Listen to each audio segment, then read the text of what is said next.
ഇവിടുന്ന് വരാവുന്നൊരു ചോദ്യമാണ്, ഈ കയ്യിൻ്റെ ഭാര്യ ആരാ എന്നൊരു ചോദ്യം. അതിനൊക്കെ ഉത്തരം പണ്ടേ നമ്മൾ പറഞ്ഞു കഴിഞ്ഞതാണ്. പക്ഷെ ചിലർ ശ്രദ്ധിക്കാത്ത അതിലും വലിയൊരു ചോദ്യം അവിടെ കിടക്കുന്നു. നമ്മുടെ അറിവനുസരിച്ച് ആദം, ഹൗവ, കയീൻ ഭാര്യ, ഇപ്പോൾ ഒരു മകൻ, കൂടാതെ ശേത്തിനെ കൂടെ കൂട്ടിക്കോ, എല്ലാം കൂടെ കൂട്ടിയൊരു 6-7 പേര്. അടുത്ത വചനം പറയുക, കയീൻ ഒരു പട്ടണം പണിതു. 7 പേര് കൂടിയിട്ട് ഒരു പട്ടണം പണിയോ? 7 പേർക്ക് വേണ്ടി ഒരു പട്ടണം ഉണ്ടാവോ? എന്തായി പട്ടണം? തിരക്കേറിയ വീഥി, മോട്ടോർ വാഹനങ്ങളല്ലെങ്കിലും അന്നത്തെ വാഹനം, കടകമ്പോളങ്ങൾ, ഇതൊക്കെ ഉള്ളത് ഒരു പട്ടണം. 7 പേർക്കൊരു പട്ടണമോ? ഈ ചോദ്യം പലരും ചോദിച്ചിട്ടില്ല. മിക്കവാറും ആളുകൾ കയ്യിൻ്റെ ഭാര്യയെക്കുറിച്ചുള്ള ഒരാകുലതയിലാണ്. ഒരു കാര്യം ഉറപ്പാ, കയ്യിൻ്റെ ഭാര്യ ഉണ്ടായിരുന്നു, നമ്മളത്ര അറിഞ്ഞാൽ മതി. വല്ലവൻ്റെ കാര്യം അതിൽ കൊള്ളുമെന്ന് അറിയേണ്ട ആവശ്യം നമുക്കില്ല എന്നെ സംബന്ധിച്ചോളം. അതുകൊണ്ട് ഉത്തരവില്ലാഞ്ഞിട്ടല്ല, അതിൽ ഉത്തരവുണ്ടല്ലോ, നിങ്ങൾക്കറിയാം. അടുത്തത്, ഈ 7 പേർക്ക് വേണ്ടി പട്ടണമുണ്ടെന്ന് പറഞ്ഞാൽ ഇതിൻ്റെ അർത്ഥം നമുക്കറിയാവുന്ന 7 പേരുടെ പേരെ ഇതിലുള്ളൂ. ആദം 930 സംവത്സരം ജീവിച്ചിരുന്നു, പുത്രന്മാരെയും പുത്രിമാരെയും ജനിപ്പിച്ചു. മക്കളൊക്കെ ഇഷ്ടം പോലെ ഉണ്ട്, അവരുടെ മക്കളൊക്കെ ഉണ്ട്, വലിയ ജനാവലി. ഈ കാലത്തിനിടയ്ക്ക് കയീൻ ഹാബേലിനെ വധിക്കുന്നു. വധിക്കപ്പെട്ട ഹാബേലിൻ്റെ സ്ഥാനത്ത് പകരം ദൈവം ഒരു മകനെ കൊടുക്കുന്നു, ശേത്ത്. ഇനി അപ്പുറത്ത് കയീൻ യഹോവയുടെ സന്നിധിയിൽ നിന്ന് പോയി. അവനും ഒരു തലമുറയുണ്ടാകുന്നു. ആ തലമുറയിൽ കയീൻ്റെ മകൻ്റെ പേര് ഹാനോക്ക് എന്നാണ്. ഇതേ പേരുള്ള ഒരു ദൈവദാസനെ നമുക്കറിയാം, ആദാം മുതൽ 7ാമനായ ഹനോക്ക്. ആ ഹനോക്ക് ഈ കയീനിലൂടെയല്ല, ശേത്തിലൂടെ. പേരൊരുപോലെ ഇരിക്കും, വ്യത്യാസമുണ്ട്. കയീനൊരു പട്ടണം പണിതിട്ട് ആ പട്ടണത്തിന് പേരിട്ടു തൻ്റെ മകൻ്റെ പേര് ഹാനോക്ക്. ഇതാണ് ചരിത്രത്തിലെ ആദ്യത്തെ നഗരം അല്ലെങ്കിൽ പട്ടണം. മനുഷ്യൻ സംസ്കാരം, നാഗരികത, സിവിലൈസേഷൻ എന്നൊക്കെ പറയുന്ന സംഭവ വികാസങ്ങളുടെ തുടക്കം കയീൻ്റെ വഴിയിൽ നിന്നാണ്. കയീൻ്റെ മകൻ്റെ പേരാണ് ആദ്യത്തെ പട്ടണത്തിന്. അതേസമയത്ത് ശേത്തിന് ജന്മം കൊടുത്ത ആദമിൻ്റെ വംശാവലിയിൽ ഒരു കാര്യം കാണുന്നു. ശേത്തിൻ്റെ കാലത്ത് യഹോവയുടെ നാമത്തിലുള്ള ആരാധന തുടങ്ങി. അപ്പോൾ ശേത്തിൻ്റെ കാലത്ത് യഹോവയുടെ നാമത്തിലുള്ള ആരാധന. അപ്പോൾ ഒരുവൻ പട്ടണം പണിതപ്പോൾ ഒരുവൻ യാഗപീഠം പണിതു. അതൊരു ചെറിയ കാര്യമാണ്. പട്ടണം എന്ന് പറയുന്നതും യാഗപീഠമെന്ന് പറയുന്നതും വലിപ്പം കൊണ്ടും സവിശേഷതകൾ കൊണ്ടും ആകർഷണീയത കൊണ്ടും വ്യത്യസ്തമാണെങ്കിലും അവർക്കെന്ത് പറ്റി എന്ന് പഠിക്കണം. ശേത്തിൻ്റെ കാലത്ത് യഹോവയുടെ നാമത്തിലെ ആരാധന തുടങ്ങി. ആ തലമുറയിൽ ഒരു 7ാമനെ കിട്ടി. ആ 7ാമൻ്റെ പേര് ഹാനോക്ക് എന്നായിരുന്നു. അയാൾ പ്രാർത്ഥന മനുഷ്യനായിരുന്നു. അദ്ദേഹം പ്രവാചകനായിരുന്നു.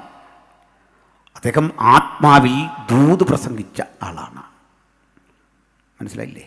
നല്ലൊരു ദിവാസൻ. അല്ല, ഗുമ്മിന് വേണ്ടി വായി വരുന്നെല്ലാം അടിച്ചുവിടുന്ന പ്രവാചകന്മാരുണ്ട്. നിങ്ങൾക്കറിയാമല്ലോ, ഞാനായിട്ട് എന്തിനാ പറയുന്നത്? ഇരിക്കട്ടൊരു ഗുമ്മ. ഇത്ര ഗുമ്മന്മാരൊന്നും ആയിരുന്നില്ല. നല്ല ആത്മാവിലെ ദൂത്. സ്തോത്രം. ഹാനോക്കിന് കുടുംബമൊക്കെ ഉണ്ടായിരുന്നു. ഹാനോക്ക് ദൈവത്തോടു കൂടെ നടന്നു. പുത്രന്മാരെയും പുത്രിമാരെയും ജനിപ്പിച്ചു. തലമുറയുണ്ടായിരുന്നു.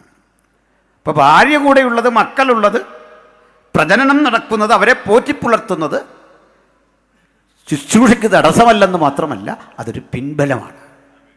ഹാനോക്ക് ദൈവത്തോടു കൂടെ നടന്നു.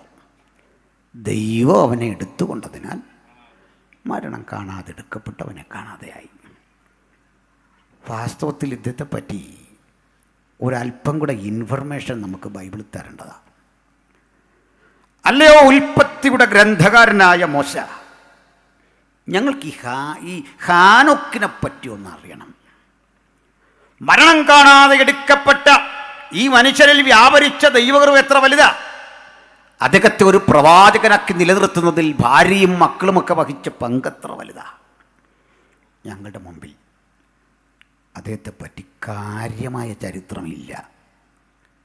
പിന്നെ കിട്ടുന്നൊരു പാസേജ് പുതിയ നിയമത്തിൽ യൂദ പറയുന്നതാണ്. ആദാം മുതൽ ഏഴാമനായ ഹാനോക്ക് ഇവരെക്കുറിച്ച് പ്രവചിച്ചു. ഇവർ നടത്തിയ ഭക്തിവിരുദ്ധമായ ആധാർമിക പ്രവൃത്തികൾ നിമിത്തം ഇവരെ ന്യായം വിധിപ്പാൻ കർത്താവ് 1000 വിശുദ്ധന്മാരുമായി വന്നിരിക്കുന്നു. ഈ ഒരു പ്രവചനം ഒഴിച്ചാൽ ഹാനോക്ക് എന്ത് ചെയ്തു എന്നും ഒരു പിടിയും കിട്ടുന്നില്ല. നമുക്ക് എക്സ്ട്രാ ബിബ്ലിക്കൽ തെളിവുകളുണ്ട്, അത്ര ആധികാരികമല്ലല്ലോ, അതുകൊണ്ട് മാറ്റിവെക്കാം. ഇനി ഹാബേലിൻ്റെ തലമുറയിൽ, ഹാബേൽ മരിച്ചെങ്കിലും പകരം കിട്ടിയ ശേത്തിൻ്റെ തലമുറയിൽ ഒരേഴാമനായ ഹാനോക്ക് ഇങ്ങനെ പ്രവചിച്ചപ്പോൾ പട്ടണം പടുത്തുയർത്തിയ ഈ കയീൻ്റെ തലമുറയ്ക്ക് എന്തു പറ്റി ഒന്ന് പഠിക്കണം. അത് ഉൽപ്പത്തിയിലുണ്ട്. ഹാബേലിനെപ്പറ്റി ഒന്നും എഴുതാ, ഹാനോക്കിനെപ്പറ്റി കാര്യമായി എഴുതാതെ വിട്ട ഗ്രന്ഥകാരൻ കയീൻ്റെ കുടുംബചരിത്രം നന്നായിട്ടങ്ങ് എഴുതി. വായിക്കാം, ഇപ്പോൾ വായിച്ചതിൻ്റെ ബാക്കി. ഹാനോക്ക് എന്ന് തന്റെ മകന്റെ പേരിട്ടു. ഹാനോക്കിന് ഈരാദ് ജനിച്ചു. ഈരാദ് മെഹുയേലിനെ ജനിപ്പിച്ചു. മെഹുയേൽ മെതുശയേലിനെ ജനിപ്പിച്ചു. അല്ലല്ലോ, മെതുശയേലിനെ. മെതുശയേൽ ലാമെക്കിനെ ജനിപ്പിച്ചു. അവിടെ നിൽക്കുക. കണക്കെണ്ണി വന്നാൽ ഇവനാണ് ഈ തലമുറയിലെ ഏഴാമൻ. പിടികിട്ടിയോ? കയീന്റെ മകൻ ഹാനോക്ക്, ഹാനോക്ക് ഈരാദിനെ ജനിപ്പിച്ചു. ഈരാദ് മെഹുയേലിനെ ജനിപ്പിച്ചു. മെഹുയേൽ മെഹൂശലേഖിനെ ജനിപ്പിച്ചു. മെഹൂശലേ ലാമെക്കിനെ ജനിപ്പിച്ചു. 2 ഏഴാമന്മാർ, 2 ഒരേ കാലഘട്ടത്തിൽ ജീവിച്ചിരുന്ന 2 കൊച്ചുമക്കൾ, 7ാം തലമുറയിലെ 2 കൊച്ചുമക്കൾ. അപ്പോഴും ആദം ജീവിച്ചിരിപ്പുണ്ട് കേട്ടോ. ഈ കാലത്തും ആദം ഉൾപ്പെടെ നിലനിന്നിരുന്ന പൂർവികരെ ഇവരുടെ ഒരു കാഴ്ച കണ്ടു, ഒരു പ്രവൃത്തി, ഒരു രീതി കണ്ടു. എന്താ അത് നോക്കാം. അയാൾ എന്ത് ചെയ്തു? വായിച്ച്. ലാമെക്ക് 2 ഭാര്യമാരെ എടുത്തു. ഭയങ്കരമായിപ്പോയി. 7ാം തലമുറയിലൊരു ഹാനോക്ക് പ്രവചനം തുടങ്ങിയപ്പോൾ ലാമെക്ക് 2 ഭാര്യമാരെ എടുത്തു. മനസ്സിലായോ? അങ്ങനെ ഈ മാനവരിൽ മഹോന്നതൻ എന്നൊക്കെ പറയുന്ന ആളുകളുടെ ആരംഭം ഇവിടെ നിന്നാണെന്ന് എനിക്ക് തോന്നുന്നു. 2 ഭാര്യമാരെ എടുത്തു. ഒരുത്തിക്ക് ആദ എന്നും മറ്റവൾക്ക് സില്ല എന്നും പേർ. കണ്ടോ, മാന്യമായിട്ട് ജീവിച്ചവൻ്റെ ഭാര്യയുടെ പേരും ഇല്ല, കുഞ്ഞുങ്ങളുടെ പേരും ഇല്ല. ഈ ഉൽപ്പത്തിയുടെ ഗ്രന്ഥകാരൻ എന്തു പറ്റി? ഒരുത്തന് 2 ഭാര്യമാർ, അവരുടെ പേര് ആദ എന്നും സില്ല എന്നും 2 പേർ. പിന്നെ വായിക്കാം. ആദ യാബാലിനെ പ്രസവിച്ചു. കണ്ടില്ലേ, ആ പിള്ളേരുടെ പേര് വരെ ഉണ്ടെന്ന്. പ്രാർത്ഥിച്ച് ഈ പാവം മനുഷ്യനെ ദൈവസന്നിധി നിലനിർത്തി ആ കുഞ്ഞുങ്ങളുടെ പേരും ഇല്ല. ചിലപ്പോൾ ഞാൻ ബൈബിൾ വായിച്ചിട്ട് ഓർക്കാറുണ്ട്, 5 അപ്പവും 2 മീനും കൊടുത്ത ചെറുക്കൻ്റെ പേര് എഴുതേണ്ടതായിരുന്നു. നയമാൻ്റെ അടുത്ത് ചെന്ന്, ഇവിടെ ഇങ്ങനെ പ്രശ്നമുണ്ട്, നയമാനെ അടുത്ത് ചെന്നിട്ടൊരു പ്രവാചകനുണ്ടെന്ന് പരിചയപ്പെടുത്തിയ ആ ഹോം നേഴ്സിൻ്റെ പേര് എഴുതേണ്ടതാണ്. എഴുതിയില്ല. പക്ഷേ ഈ മനുഷ്യൻ ഈ പിള്ളേരുടെ പേരെല്ലാം എഴുതി വച്ചിരിക്കുക. ഭയങ്കരമായിപ്പോലെ, ഓർത്തിട്ട് തന്നെ ഒരു വിഷമം പോലെ. കുറ്റം പറയല്ല, ഒരു കാരണമുണ്ട്. ഇവിടെ ഒരു പയ്യൻ്റെ പേര് യാബാൽ. അവൻ്റെ ജോലി പറഞ്ഞേ, വായിക്കാം. ആദാ യാബാലിനെ പ്രസവിച്ചു. അവൻ കൂടാരവാസികൾക്കും പശുപാലകന്മാർക്കും പിതാവായി തീർന്നു. അപ്പം ആനിമൽ ഹസ്ബൻഡറി, ലൈവ് സ്റ്റോക്ക് കൃഷി. അപ്പം കൂടാരവാസികൾക്കും മൃഗങ്ങളെ ഇണക്കി വളർത്തുന്ന പ്രക്രിയയ്ക്കും ഉൾപ്പെടെയുള്ള കാർഷിക രംഗത്തേക്ക് അവൻ തിരിഞ്ഞു. എന്ത് മനസ്സിലായി? ഒരു തലമുറയിൽ യാഗപീഠം, ആ തലമുറയിൽ ദൈവത്തോടു കൂടെ നടക്കുന്നവൻ, ആ തലമുറയിൽ നോഹ എന്ന നീതിപ്രസംഗി, ആ തലമുറയിൽ അബ്രഹാം എന്ന വിശ്വാസപിതാവ്. ആ തലമുറയിൽ ദേവാലയം പണി കഴിപ്പിക്കാൻ ദൈവത്താൽ നിയോഗിതനായ ദാവീദ് അത് യാഥാർത്ഥ്യമാക്കുന്ന ശലോമോൻ, ആ തലമുറയിൽ നമ്മുടെ കർത്താവായി യേശു ക്രിസ്തു. ഇപ്പുറത്തൊരു തലമുറ പട്ടണം പണിതു. പട്ടണം പണിതവൻ്റെ കൊച്ചുമക്കൾ ലോകത്താദ്യം ബഹുഭാര്യത്വം അഥവാ പോളീഗമി ആരംഭിച്ചു. ആ പോളീഗമിയിൽ ഉരുത്തിരിഞ്ഞ മക്കളിൽ ഒരുത്തൻ മോശമല്ല. അവനാണ് കൂടാരവാസികൾക്കും പശുപാലകന്മാർക്കും പിതാവായി. അവന്റെ സഹോദരന് യൂബാൽ എന്ന് പേർ. അവന്റെ പണി നോക്കി പാട്ടുകാർ ശ്രദ്ധിച്ചു. ഇവൻ കിന്നരവും വേണുവും പ്രയോഗിക്കുന്ന എല്ലാവർക്കും പിതാവായി തീർന്നു. The first artist in the world. ലോകത്തിലെ ആദ്യത്തെ കലാകാരന്മാർ ഇവരായിരുന്നു. കിന്നരം വായിക്കുന്നവർക്ക് പിതാവായി, സുഷിരവാദ്യം പ്രയോഗിക്കുന്നവർക്ക് പിതാവായി. ഇതിവിടുന്ന് ആരംഭിച്ചു കല, സംഗീതം. മനസ്സിലാകുന്നോ? ബാബുശാൻ ആത്മാർത്ഥമായിട്ട് ശ്രദ്ധിക്കുന്നു. നമ്മളിത്തിരി കാര്യം പറഞ്ഞിട്ടുണ്ട്, കല വന്നൊക്കെ അല്ലേ? സ്തോത്രം. കലയും സംഗീതവും ഒക്കെ പിറവി കൊണ്ട വീടാണത്. നാഗരികത തുടങ്ങിയ കുടുംബം അത്. അഭിവൃദ്ധിയുടെ മണ്ഡലത്തിലേക്ക് മനുഷ്യരാശിക്ക് ഉയരാൻ വേണ്ട കാർഷിക വൃത്തിയും മൃഗസംരക്ഷണവും ഒക്കെ തുടങ്ങിയ കുടുംബം. ഇനി ഒന്നുകൂടി വായിച്ചേ. സില്ല തൂബൽ കയ്യിനെ പ്രസവിച്ചു. അവൻ ചെമ്പുകൊണ്ടും ഇരുമ്പുകൊണ്ടുമുള്ള ആയുധങ്ങളെ തീർക്കുന്നവനായി തീർന്നു. അല്ല, ഒന്നാം തരം ആയുധം, സൂപ്പർ പാര മുതലായ സകല ആയുധങ്ങളും തീർക്കുന്നവർക്ക് പിതാവ്. വടിവാളും അങ്ങനെ സകല ആയുധവും. ഒരു വീട്ടിലൊരു അപ്പൻ്റെ 3 മക്കളാ. ഒരുത്തൻ ഭയങ്കര കൃഷി, കന്നുകാലിയെ ഇണക്കി വളർത്തുക. അടുത്ത റൂമിലേക്ക് എന്നാൽ ഇങ്ങനെ സുഷിരവാദ്യം വായിക്കുക, കിന്നരം മിട്ടുക. അടുത്ത സ്ഥലത്തേക്ക് എന്നാൽ ആയോധന കലയാണ്. സിംഹവടിവിൽ നിവർന്ന്, സിംഹത്തഞ്ചം പിടിച്ച്, ഗജവടിവിൽ അമർന്ന്, ഇങ്ങനെയുള്ള ഒത്തിരി അഭ്യാസത്തിൻ്റെ കലകളും ശീലങ്ങളും കൊണ്ട് അപ്പുറത്ത്. എന്തൊരു വീടാന്നോർത്തേ. ഇനിയാണ് ഞെട്ടിപ്പിക്കുന്ന അടുത്തൊരു യാഥാർത്ഥ്യം. വായിച്ചേ. തൂബൽ കയ്യിന്റെ പെങ്ങൾ നയമ ലാമെക്ക് തന്റെ ഭാര്യമാരോട് പറഞ്ഞത്. ആ പെൺകുട്ടിയുടെ ജോലി ഒന്നും അവിടെ പറയുന്നില്ല, വിട്ടേക്ക്. അടുത്തത്. ആദയും സില്ലയുമായുള്ളവരെ ഈ മനുഷ്യൻ്റെ ഒരു ദിവസം ഭാര്യമാരെ അടുത്ത് വിളിച്ചു. ഒരു പാട്ട്. അത് പാട്ടാണെന്നറിയുന്നത് ബൈബിളിൽ അതിൻ്റെ രീതികൾ പാട്ട് പോലെയാണ്, ആലപിച്ചാലും പാട്ട് പോലെയാണ്. ഹീബ്രുവിൽ കറക്റ്റ് അത് പാട്ട് തന്നെയാണ്. അപ്പോൾ ഭാര്യമാരെ വിളിച്ചു പാടുന്ന പാട്ടാണ് ലോകത്തിലെ ആദ്യത്തെ കവിത, ആദ്യത്തെ പാട്ട്, ഫസ്റ്റ് പോയട്രി. ഈ വീടിനെപ്പറ്റി ആലോചിച്ച് നോക്കിക്കേ. എന്തൊക്കെയുണ്ട്? പട്ടണം തുടങ്ങി, കല ആരംഭിച്ചു, കാർഷിക വൃത്തി തുടങ്ങി, പിന്നെ സംഗീതം ആരംഭിച്ചു, ആയുധം രാഗിമിനുക്കി അവരനെ ആക്രമിക്കുന്ന പ്രതിരോധം തീർത്തു. ഇപ്പോഴിതാ സംഗീതം. മനോഹര കവിത. കവിതയിലെ വരികളിലൂടെ പോകാം, വായിക്കാം. ആദയും സില്ലയുമായുള്ളവരെ എന്റെ വാക്ക് കേൾപ്പീൻ. ആദയും സില്ലയുമായുള്ളവരെ എന്റെ വാക്ക് കേൾപ്പീൻ. ലാമെക്കിൻ ഭാര്യമാരെ എന്റെ വചനത്തിന് ചെവി തരുവീൻ. എന്റെ മുറിവിന് പകരം ഞാനൊരു പുരുഷനെയും, എന്റെ മുറിവിന് പകരം ഞാനൊരു പുരുഷനെയും, എന്റെ പരിക്കിന് പകരം ഒരു യുവാവിനെയും കൊല്ലും. അമ്പള. എന്താ ഈ പാട്ടിൻ്റെ അർത്ഥം? എന്തിനാണാവോ ബൈബിളിൽ എഴുതി വെച്ച് ഇവൻ ആരാൻ്റെ കൊല്ലുമെന്ന്? ഇത് വേണമായിരുന്നു. ഇത് വായിച്ചിട്ട് വല്ല ചൈതന്യം ഉണ്ടോ? വല്ല ആനന്ദമുണ്ടോ? ഒരു അധ്യായം മുഴുവൻ ഇവൻ്റെ കൊല, അവൻ്റെ വീട്, അവൻ്റെ പട്ടണം, അവൻ്റെ ഭാര്യ. അവസാനം പറയുമ്പോൾ പറഞ്ഞു നിർത്തുക, കൊല്ലും.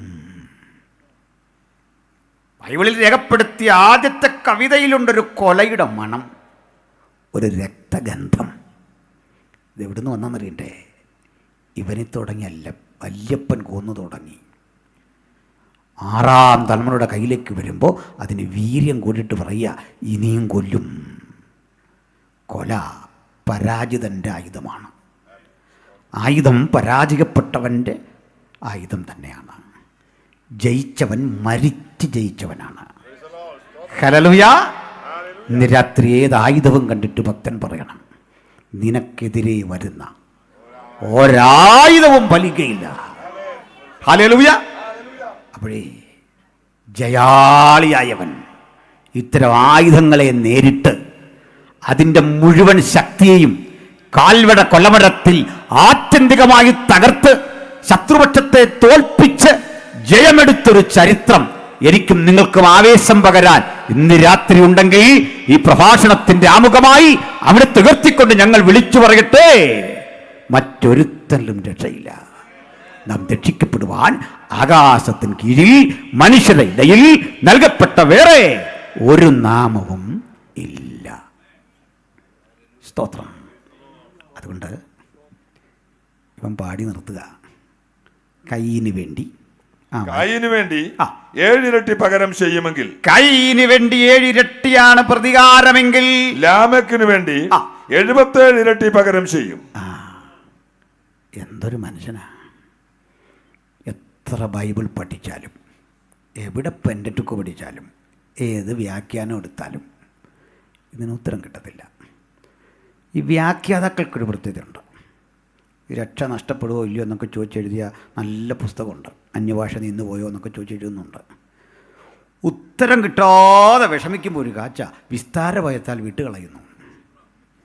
വിസ്താരഭയമൊന്നും അല്ലത്, അത് ഭയമാണ്, ശരിക്കുമുള്ള ഭയമാന്നേ. എന്തിനാ വിസ്തരിച്ചുകൊണ്ട് ഭയം വരുമോ? 1400 പേജ് എഴുതി വേറെ കാര്യമില്ല എഴുതിയിട്ടേ കാര്യത്തോടെടുക്കും പറയാം വിസ്താരഭയത്താൽ അത് കൈവച്ചാൽ മതി. ചില ആൾ പറയില്ല എൻ്റെ സാക്ഷി ഇന്നും നാളെ എന്നും പറഞ്ഞാൽ തീരുകയില്ല. ഇവനെ കൊണ്ട് ഇവിടെ നിർത്തണം, പറയണം. ഞങ്ങൾ പോകുന്നില്ല. മനസ്സിലായില്ലേ? നീ അങ്ങ് പറഞ്ഞു തീർക്ക്. ഇത് കേട്ട് മടുത്തു. മനസ്സിലായില്ലേ? എൻ്റെ സാക്ഷി ഇന്നും നാളെ എന്നും പറഞ്ഞാൽ പിന്നെ ഇത്ര പറയാൻ വയ്യാത്ത കാര്യം എന്തിനാണ് ഈ പറയുന്നത്? എൻ്റെ നിങ്ങളുടെ അവൻ്റെ എല്ലാം സാക്ഷി ഒന്നേ ഉള്ളത് അറിയില്ല പലർക്കും. പൗലോസിൻ്റെ സാക്ഷി, എൻ്റെ സാക്ഷി, നിങ്ങളുടെ സാക്ഷി, എല്ലാവരുടെ സാക്ഷ്യത്തിൻ്റെ വില യേശുവിൻ്റെ രക്തമാണ്. ഒറ്റ വില. പൗലോസ് അതിലൂടെ ഇങ്ങനെ ചുരുക്കി, അറിയാതെ ചെയ്യുകയാൽ എനിക്ക് കരുണ ലഭിച്ചു. ഇതാ സാക്ഷി. അപ്പോൾ വിടാം, നമുക്ക് ഇവനെ പിടിക്കണം. ബൈബിൾ മുഴുവൻ വായിക്ക്, നമുക്ക് ഇതിന് ഉത്തരം കണ്ടെത്തണം. ക്രിമിനോളജി പഠിച്ചവരൊക്കെ ഉണ്ടെങ്കിൽ ഇതാരെ കൊല്ലുമെന്ന് ഇവൻ പറഞ്ഞ് ഇവൻ കൊന്നോ ഈ കാര്യമൊക്കെ അറിയാം. വളരെ ബന്ധപ്പെട്ട് ഇവൻ്റെ ശബ്ദം, സാഹചര്യ തെളിവുകൾ ഒക്കെ വെച്ച് പഠിച്ചപ്പോൾ മനസ്സിലായി ഇവൻ ടാർഗറ്റ് ചെയ്ത് ആരെയാണെന്നറിയണ്ടേ. പറയാം. ഇവനെ അക്ഷരാർത്ഥത്തിൽ കൊലപ്പെടുത്താൻ കഴിയുന്ന മനുഷ്യരൊന്നും അവിടെ ഇല്ലെന്നേ. അവൻ കരുത്തനാ, അവൻ്റെ മകൻ കരുത്തനാ. അവൻ്റെ മകൻ്റെ പക്കൽ ആയുധമുണ്ട്. ആയുധം കയ്യിലെന്തൊരു മകൻ്റെ അപ്പനെ അങ്ങനെ വന്നൊന്നും ആക്രമിച്ചു കൊല്ലാൻ വയ്യ. അപ്പോൾ ഈ മുറിവെന്താ? ഒരക്ഷരാർത്ഥ മുറിവല്ല. ഈ മുറിപ്പെടുത്തിയവൻ ആരാന്നറിയണ്ടേ? സമകാലികനായി മറ്റൊരു മനുഷ്യൻ അവിടെ ജീവിച്ചിരിപ്പുണ്ട്. ആ മനുഷ്യൻ പറഞ്ഞു, ഇവർ അഭക്തിയോടെ ചെയ്ത ഭക്തിവിരുദ്ധമായ നിഷ്ഠൂര പ്രവൃത്തികൾ നിമിത്തം നിന്നെ ന്യായം വിധിക്കാൻ ഇതാ കർത്താവ് 1000 വിശുദ്ധന്മാരുമായി വന്നിരിക്കുന്നു. ആത്മാവിൽ കർത്തൃസാന്നിധ്യം കണ്ടറിഞ്ഞ പ്രവാചകൻ ദൂതറിയിച്ചപ്പോൾ ദൂതൽപ്പിച്ച മുറിവില് ലജ്ജിച്ച് അപമാനിതനായ ഇവൻ വിളിച്ചു പറയാ, ഞാൻ കൊല്ലും. ആരെ? ആത്മനിറവുള്ളവനെ, ദൂതുള്ളവനെ, കർത്തൃസാന്നിധ്യം കണ്ടവനെ 1000 വിശുദ്ധന്മാരുമായി ന്യായവിധിക്ക് വരുന്ന കർത്താവിനെ ഹൃദയത്തിൽ കണ്ടവനെ നോക്കി പറയാ, നിന്നെ കൊല്ലും. ഉപയോഗിക്കപ്പെടുന്ന ദൈവദാസന്മാരെ ജയിലറയിലിടുമ്പോൾ, അവർക്കെതിരെ ആയുധം പ്രയോഗിക്കുമ്പോൾ, അവരെ ഉന്മൂലനം ചെയ്യാൻ വേണ്ടി തയ്യാറെടുക്കുമ്പോൾ 1000 വിശുദ്ധന്മാർ അവരുടെ അകമ്പടി സേവിച്ചുകൊണ്ട് ധന്യനായ ഏകാധിപതി, താൻ മാത്രം അമർത്യതയുള്ളവൻ, അടുത്തുകൂടാതെ വെളിച്ചത്തിൽ വസിക്കുന്ന ദൈവത്തിന്റെ സാന്നിധ്യം കണ്ട അവർ ഇഹത്തിൽ നിന്ന് വിട്ടുപോകുന്നത്. ഹല്ലേലൂയ, സ്തോത്രം. ഗ്രഹാം സ്റ്റെയിൻസും തിമോത്തിയും ഫിലിപ്പും മരിച്ചു വീഴുന്ന രംഗം നമ്മൾ നേരിട്ട് കണ്ടാൽ നമുക്കും വേദന വരും. നമ്മളറിഞ്ഞതിൻ്റെ അപ്പുറത്ത് ഒരർത്ഥം അതിനുണ്ട്. അതിനായ PG വരസംഘിൾ എൻ്റെ ചെറിയ വീട്ടിൽ വന്നു. ആ വന്ന ദിവസം ജാനുവരി 22 സ്റ്റെയിൻസിനെ കൊന്ന ആ ദിവസമാണ്. അപ്രതീക്ഷിതമായി ചില കാര്യങ്ങൾ ഞങ്ങൾക്ക് സംസാരിച്ചുകൊടുന്നില്ല. ഞാൻ പറഞ്ഞു, അങ്കിൾ, നമ്മളിന്ന് കൂടിക്കാണുമ്പോൾ ഈ ദിവസത്തിൻ്റെ പ്രത്യേകതയുണ്ട്. 25 വർഷങ്ങൾക്ക് മുമ്പ് ഒറീസയിൽ 2 പിഞ്ചോമനകളും ആ പ്രിയപ്പെട്ടനും മരിച്ചു. അദ്ദേഹം ആ ലൈവ് വീഡിയോയിലൊരു കാര്യം പറഞ്ഞു. സ്റ്റെയിൻസിനെ അതിശക്തമായ വിധത്തിൽ പിടിച്ചു കുനിച്ചു നിർത്തി കയ്യിലൊരു കഠാരയെടുത്ത് പുറത്തും അകത്തും കുത്തി വലിച്ചു. ഞാൻ പറഞ്ഞ നോ അങ്കിൾ, ബാൻ ചെയ്യല്ലേ. അദ്ദേഹം പറഞ്ഞല്ല, കുത്തി മുറിവേൽപ്പിച്ച് അങ്ങനെ ചുടുരക്തം ഒറീസയുടെ മണ്ണിലൊഴുക്കി. അത് കണ്ടിരിക്കുക കുഞ്ഞുങ്ങൾ രണ്ടും അകത്ത്. ജീപ്പിൽ നിന്ന് പുറത്തു വരാൻ വയ്യ. എന്നിട്ടാ പെട്രോൾ ഒഴിച്ച് കത്തിക്കുന്നേ. പുറത്തേക്ക് ചാടുവാൻ വെമ്പിയ കുഞ്ഞുങ്ങളെ തൃശൂലം കൊണ്ട് കുത്തിയെടുത്ത് തിരിച്ച് തീയിലിട്ട് കത്തിക്കുമ്പോൾ ഞങ്ങളുടെ ആവേശത്തിനൊന്നും ഒരു കുറവില്ല. ഇതും കൊണ്ടൊന്നും ഞങ്ങൾ പിന്തിരിഞ്ഞോടില്ല. ഇന്ന് രാത്രി ദൈവത്തിൻ്റെ വചനം കേൾക്കുന്ന സഹോദരീ സഹോദരന്മാർക്കുള്ളിൽ തുടിക്കുന്ന യേശുവിൻ്റെ രക്തം സിരാനരമ്പുകളിൽ ഒഴുകുന്ന ചില കുഞ്ഞുങ്ങളെങ്കിലും പറയട്ടെ, ഞങ്ങൾ പിന്തിരിഞ്ഞോടൂല. എവിടെ അവർ വീണ് മരിച്ചോ അവിടെ നിന്ന് പ്രസംഗിക്കാൻ ഒരവസരം തരണമേ. പ്രാർത്ഥിച്ചാട്ടതിയ മക്കൾ, എന്തു പറ്റി? നിങ്ങൾക്ക് തോന്നുന്നുണ്ടോ അവർ മരിച്ചു വീഴുമ്പോൾ നിസ്സഹായരാണെന്ന്? ഇല്ല. 1000 വിശുദ്ധന്മാർ, കോടാനുകോടി ദൂതഗണങ്ങൾ സുസ്മേരവരതനായി യേശുവിൻ്റെ സാന്നിധ്യം അവർ കണ്ട് കണ്ട് കണ്ട് കണ്ട് വിട്ടു പിരിഞ്ഞു ക്രിസ്തുവിനോട് കൂടെ. ഈ അനുഭവം അത്. അതുകൊണ്ടേ നാളെ എനിക്കും നിങ്ങൾക്കും എതിരെ ഒരു പീഡ വന്നാലും പേടിക്കാനൊന്നുമില്ലെന്ന്. ഒരു ഭയത്തിൻ്റെ ആവശ്യമില്ല. നമുക്ക് പറയാം, ഏത് ജയിലിലിട്ടാലും കനത്തായുധം വീശിയാലും ഞങ്ങൾ പിന്തിരിഞ്ഞോടാതെ അങ്ങയെക്കുറിച്ച് പാടും, അങ്ങയെക്കുറിച്ച് പ്രസംഗിക്കും, അവസാന ശ്വാസം വരെ അങ്ങയ്ക്ക് വേണ്ടി ധീരം നിൽക്കും. ഹല്ലേലൂയ. അപ്പോൾ പ്രയോജനപ്പെടുന്ന ദൈവവൃത്തനായ ഹാനോക്കിനെ കുറിച്ച് ഈ ലാമേക്ക് പറയാം, ഞാൻ അവനെ കൊല്ലും. നമ്മൾ കണ്ടോ കൊല്ലും നിർത്താൻ പറഞ്ഞാൽ നമ്മൾ മിനിസ്ട്രി ഒന്നും നിർത്തണ്ട. പലരും എന്നോട് പറഞ്ഞിട്ടുണ്ട് കൊല്ലുമെന്ന് പറഞ്ഞ പോലെ പലരും എത്രയോ പേര് നമ്മൾ പറഞ്ഞിട്ട് പരിഗണിക്കുമെന്ന്. ഇത് രണ്ടും നടക്കുകയല്ല, ഓർത്തോണം. അങ്ങനെ മനുഷ്യൻ പരിഗണിച്ചാൽ അതും കാര്യമില്ല, കൊല്ലുമെന്ന് പറഞ്ഞാൽ അതിനും കാര്യമില്ല. ഇതുകൊണ്ടൊന്നും നമ്മൾ നമ്മുടെ ജോലി അവസാനിപ്പിച്ച് പോവില്ല. അവസാന നിമിഷം വരെ പോരാടണം. ഇത് പോരാടി മരിക്കാനുള്ള ജീവിതം യേശുവിന് വേണ്ടി. ഇവിടെ എന്തൊറ്റി ഇവനിങ്ങനെ വീമ്പിളക്കിയപ്പോൾ ലോകചരിത്രത്തിൽ ആദ്യ ഭീഷണി കേട്ട ദിവാസൻ്റെ പേര് ഹാനോക്ക് കൊല്ലുമെന്ന്. തമ്പുരാൻ അന്ന് തീരുമാനിച്ചു. അവൻ്റെ അജണ്ട വെട്ടിയിട്ടേ ഉള്ളൂ, അവൻ്റെ ആ പദ്ധതി വെട്ടിയിട്ടേ ഉള്ളൂ. കുഞ്ഞെ, അവൻ നിന്നെ കൊല്ലുമെന്ന് പറഞ്ഞ ഒരു കാര്യം മനസ്സിലാക്കിക്കൊള്ളണം. നിനക്ക് മരണഭീതി വേണ്ട. നിന്നെ മരണം കാണാതെ, മരണത്തിൻ്റെ ആ തണുത്ത കരങ്ങൾ നിന്നെ തൊടാതെ, മരണം നിന്നെ തൊടാതെ, മരണം കാണാതെ നിന്നെ എടുക്കാൻ ബലവത്തായ കരങ്ങൾക്ക് കീഴിലാ ഞാൻ.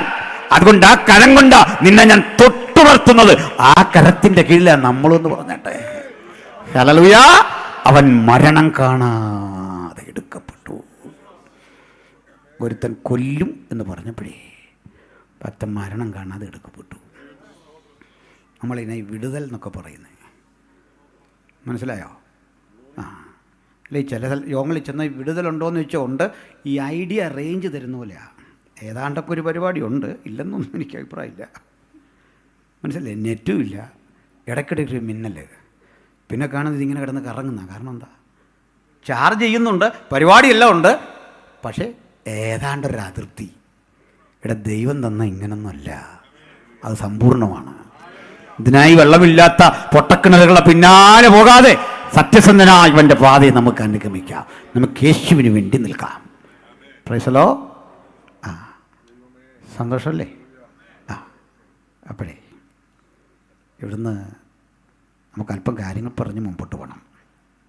ലോകചരിത്രത്തിൽ ആദ്യത്തെ നാഗരികത കൈൻ്റെ ജനറേഷനിൽ നിന്ന് വന്ന സംഗീതം അവിടെ നിന്ന് വന്ന. ഇനി നമുക്കൊരു കാര്യം ചെയ്യാം. നമുക്ക് ഇവരെപ്പറ്റി ഒന്ന് പഠിക്കാൻ ശ്രമിച്ചാൽ അവരെപ്പറ്റി പഠിക്കാൻ ഒറ്റ വഴിയുള്ളൂ. ഈ മണ്ണടരുകൾ കുഴിച്ചു മാറ്റുക. ഈ പറയപ്പെട്ട സ്ഥലങ്ങളെ ലൊക്കേറ്റ് ചെയ്തിട്ട് മൺകൂനകൾ മാറ്റി മാറ്റി മാറ്റി പഠിക്കുന്ന ഒരു ശാസ്ത്രവിദ്യയുണ്ട്. അതിൻ്റെ പേര് ആർക്കിയോളജി എന്നാണ്, പുരാവസ്തു ശാസ്ത്രം.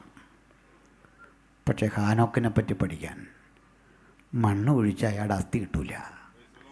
സംഗീതോപകരണങ്ങളുടെ ബാക്കി നിങ്ങൾക്ക് കിട്ടും. യാബാലിൻ്റെ അദ്ദേഹം ഇണക്കി വളർത്തിയ മൃഗങ്ങളുടെ ചരിത്രം നിങ്ങൾക്ക് കിട്ടും. അതിന് മണ്ണടരുകൾ കുഴിച്ച് കുഴിച്ച് താഴോട്ട് പഠിക്കണം. ഇനിയേ മറ്റവൻ ഉപയോഗിച്ച മാരകായുധങ്ങളുടെ അവശിഷ്ടം നിങ്ങൾക്ക് കിട്ടണോ, താഴേക്ക് പഠിക്കണം. ഹാനോക്കിനെക്കുറിച്ച് അറിയണോ, ഉയരത്തിൽ അവൻ്റെ സ്ഥാനം. മുകളിലേക്ക് ആ പഠനം പോകുന്നത്.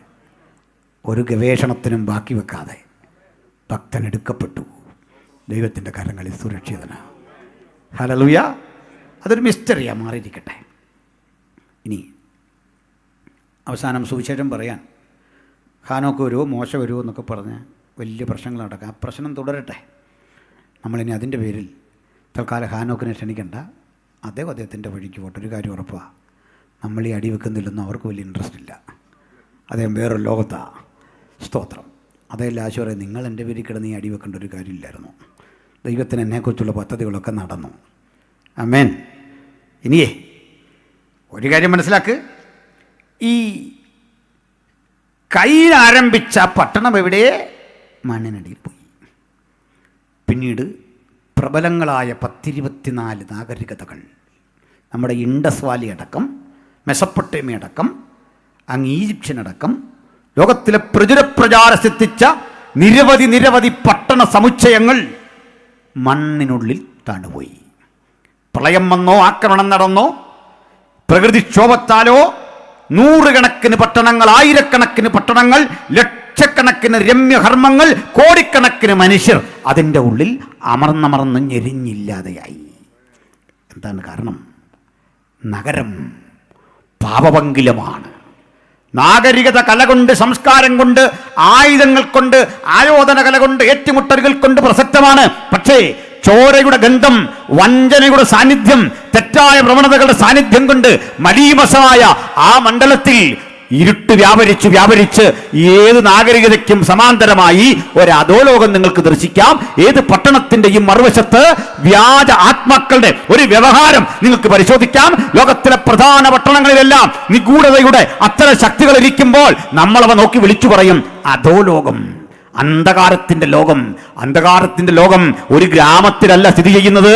കനത്ത പട്ടണങ്ങളുടെ നടുവിൽ തിന്മയായി, ചൂതുകളിയായി, കള്ളവാറ്റായി, കഠിനമായ ജീവിതത്തിന്റെ അനവധി തിന്മകളുടെ വഴിയായി അത് നിലനിൽക്കുമ്പോൾ, ഏത് പട്ടണത്തിലും ഇത്തരം അധാർമികത കൊടികുത്തി വാഴുമ്പോൾ ഈ നഗരങ്ങളൊക്കെ ഒരു ദിവസം നശിക്കും. യോഹന്നാൻ ഹൃദയം തുറന്നു പിടിച്ചപ്പോൾ മറ്റൊരു നഗരം കണ്ടു, ദൈവശില്പിയായി നിർമ്മിച്ചതും അടിസ്ഥാനമുള്ളതുമായ മറ്റൊരു നഗരം.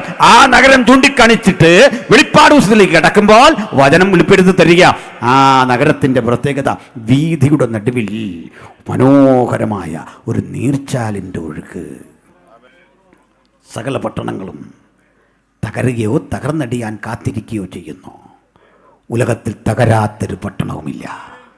സകല പട്ടണങ്ങളും തകരുമ്പോൾ ദൈവം ശില്പിയായി നിർമ്മിച്ചത്, അടിസ്ഥാനമുള്ളത്, ആ നഗരത്തെ അബ്രഹാം ദർശനത്തിൽ കണ്ടു. ആ നഗരത്തിൻ്റെ മനോഹാരിത ദൈവപുരുഷൻ വെളിപ്പാട് പുസ്തകം 22-ാം അധ്യായത്തിലൂടെ കൃത്യം ദർശിക്കുന്ന ഭാഗത്തേക്കാണ് നമ്മൾ വന്നത്.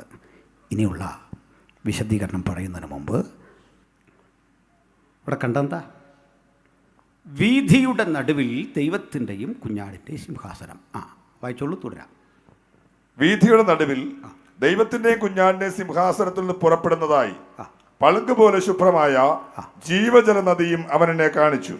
പളുങ്ക് പോലെ ശുഭ്രമായൊരു ജീവജല നദി അവൻ എന്നെ കാണിച്ചു. ഇവിടെ ലോകത്തിലെ സകല നാഗരികത, സിവിലൈസേഷൻ അഥവാ സിറ്റി, പട്ടണം, ഇവയെല്ലാം ഒരു നദിയുടെ തീരത്താണ്. നദീതീരങ്ങളിൽ ഇത്തരം പട്ടണങ്ങൾ വരാൻ കാരണമുണ്ട്. അന്ന് ഗതാഗതത്തിന് ഏറ്റവും ചിലവ് കുറഞ്ഞ സംവിധാനം ജലപാതയാണ്. അന്നും ഇന്നും ഇതാണ് ചിലവ് കുറവ്. ഇന്ധനം വേണ്ട. ഇതിപ്പോൾ ഇന്ധനം വേണമെങ്കിലും ചിലവ് താരതമ്യേന കുറവാണ്. പിന്നെ റീടാർ ചെയ്യുകയോ അങ്ങനെയുള്ള മെയിൻ്റനൻസ് ഒന്നും വേണ്ടല്ലോ. അങ്ങനെയൊക്കെയുള്ള ഗുണങ്ങളുണ്ട് ഈ ജലപാതയ്ക്ക്. ഗൾഫിലൊക്കെ പണ്ട് മനുഷ്യർ കപ്പലിലാണ് പോകുന്നത്. പൗലോസ്ലീഹ പായ്ക്കപ്പലിലാണ് ഉലകം ചുറ്റിയത് 3 തവണ. അപ്പോൾ ഹിപ്പാലസ് എന്നൊരു കൊടുങ്കാറ്റുണ്ടായിരുന്നു. പ്രത്യേകതരം കാറ്റാണ് ഹിപ്പാലസ്. AD 45 ആ ഹിപ്പാലസിൻ്റെ ഗതി കണ്ടുപിടിക്കുന്നത്. കാറ്റതിന് മുമ്പേ ഉണ്ട്. ഈ കാറ്റുകളുടെ സഹായത്തോടെയാണ് ഈ വാസ്കോഡിഗാമ അടക്കമുള്ള ആളുകൾ നമ്മുടെ ഇന്ത്യയിലേക്ക് വരുന്നത്. ഇപ്പം പായ്ക്കപ്പൽ തിരിച്ച് ഈ വാസ്കോഡിഗാമയ്ക്ക് അവിടെ ചെല്ലാൻ 3.5 കൊല്ലം എടുത്തു, വസ്തുക്കളൊക്കെ ആയിട്ട് ചെല്ലാൻ വേണ്ടി. അപ്പോൾ പായ്ക്കപ്പലുകളിലെ യാത്ര ഒക്കെ നിലനിന്നിരുന്ന അത്തരം കാലം. അപ്പോൾ ഇതിലൂടെ ട്രേഡ് ആൻഡ് കൊമേഴ്സ് ശക്തിപ്പെട്ടിരുന്നൊരു കാലം. വഴികൾ ഇന്ന് കാണുന്ന നിലയിലല്ല, എങ്കിലും റോമിലൊക്കെ റോഡുണ്ട് കേട്ടോ. എല്ലാ റോഡും റോമിലേക്കെന്ന പഴമൊഴിയുണ്ട്. കല്ലുവാകി ഉറപ്പിച്ച റോമൻ റോഡുകൾ പ്രസിദ്ധമായിരുന്നു. ബാബിലോണിലെ റോഡുകളും പ്രസിദ്ധമായിരുന്നു.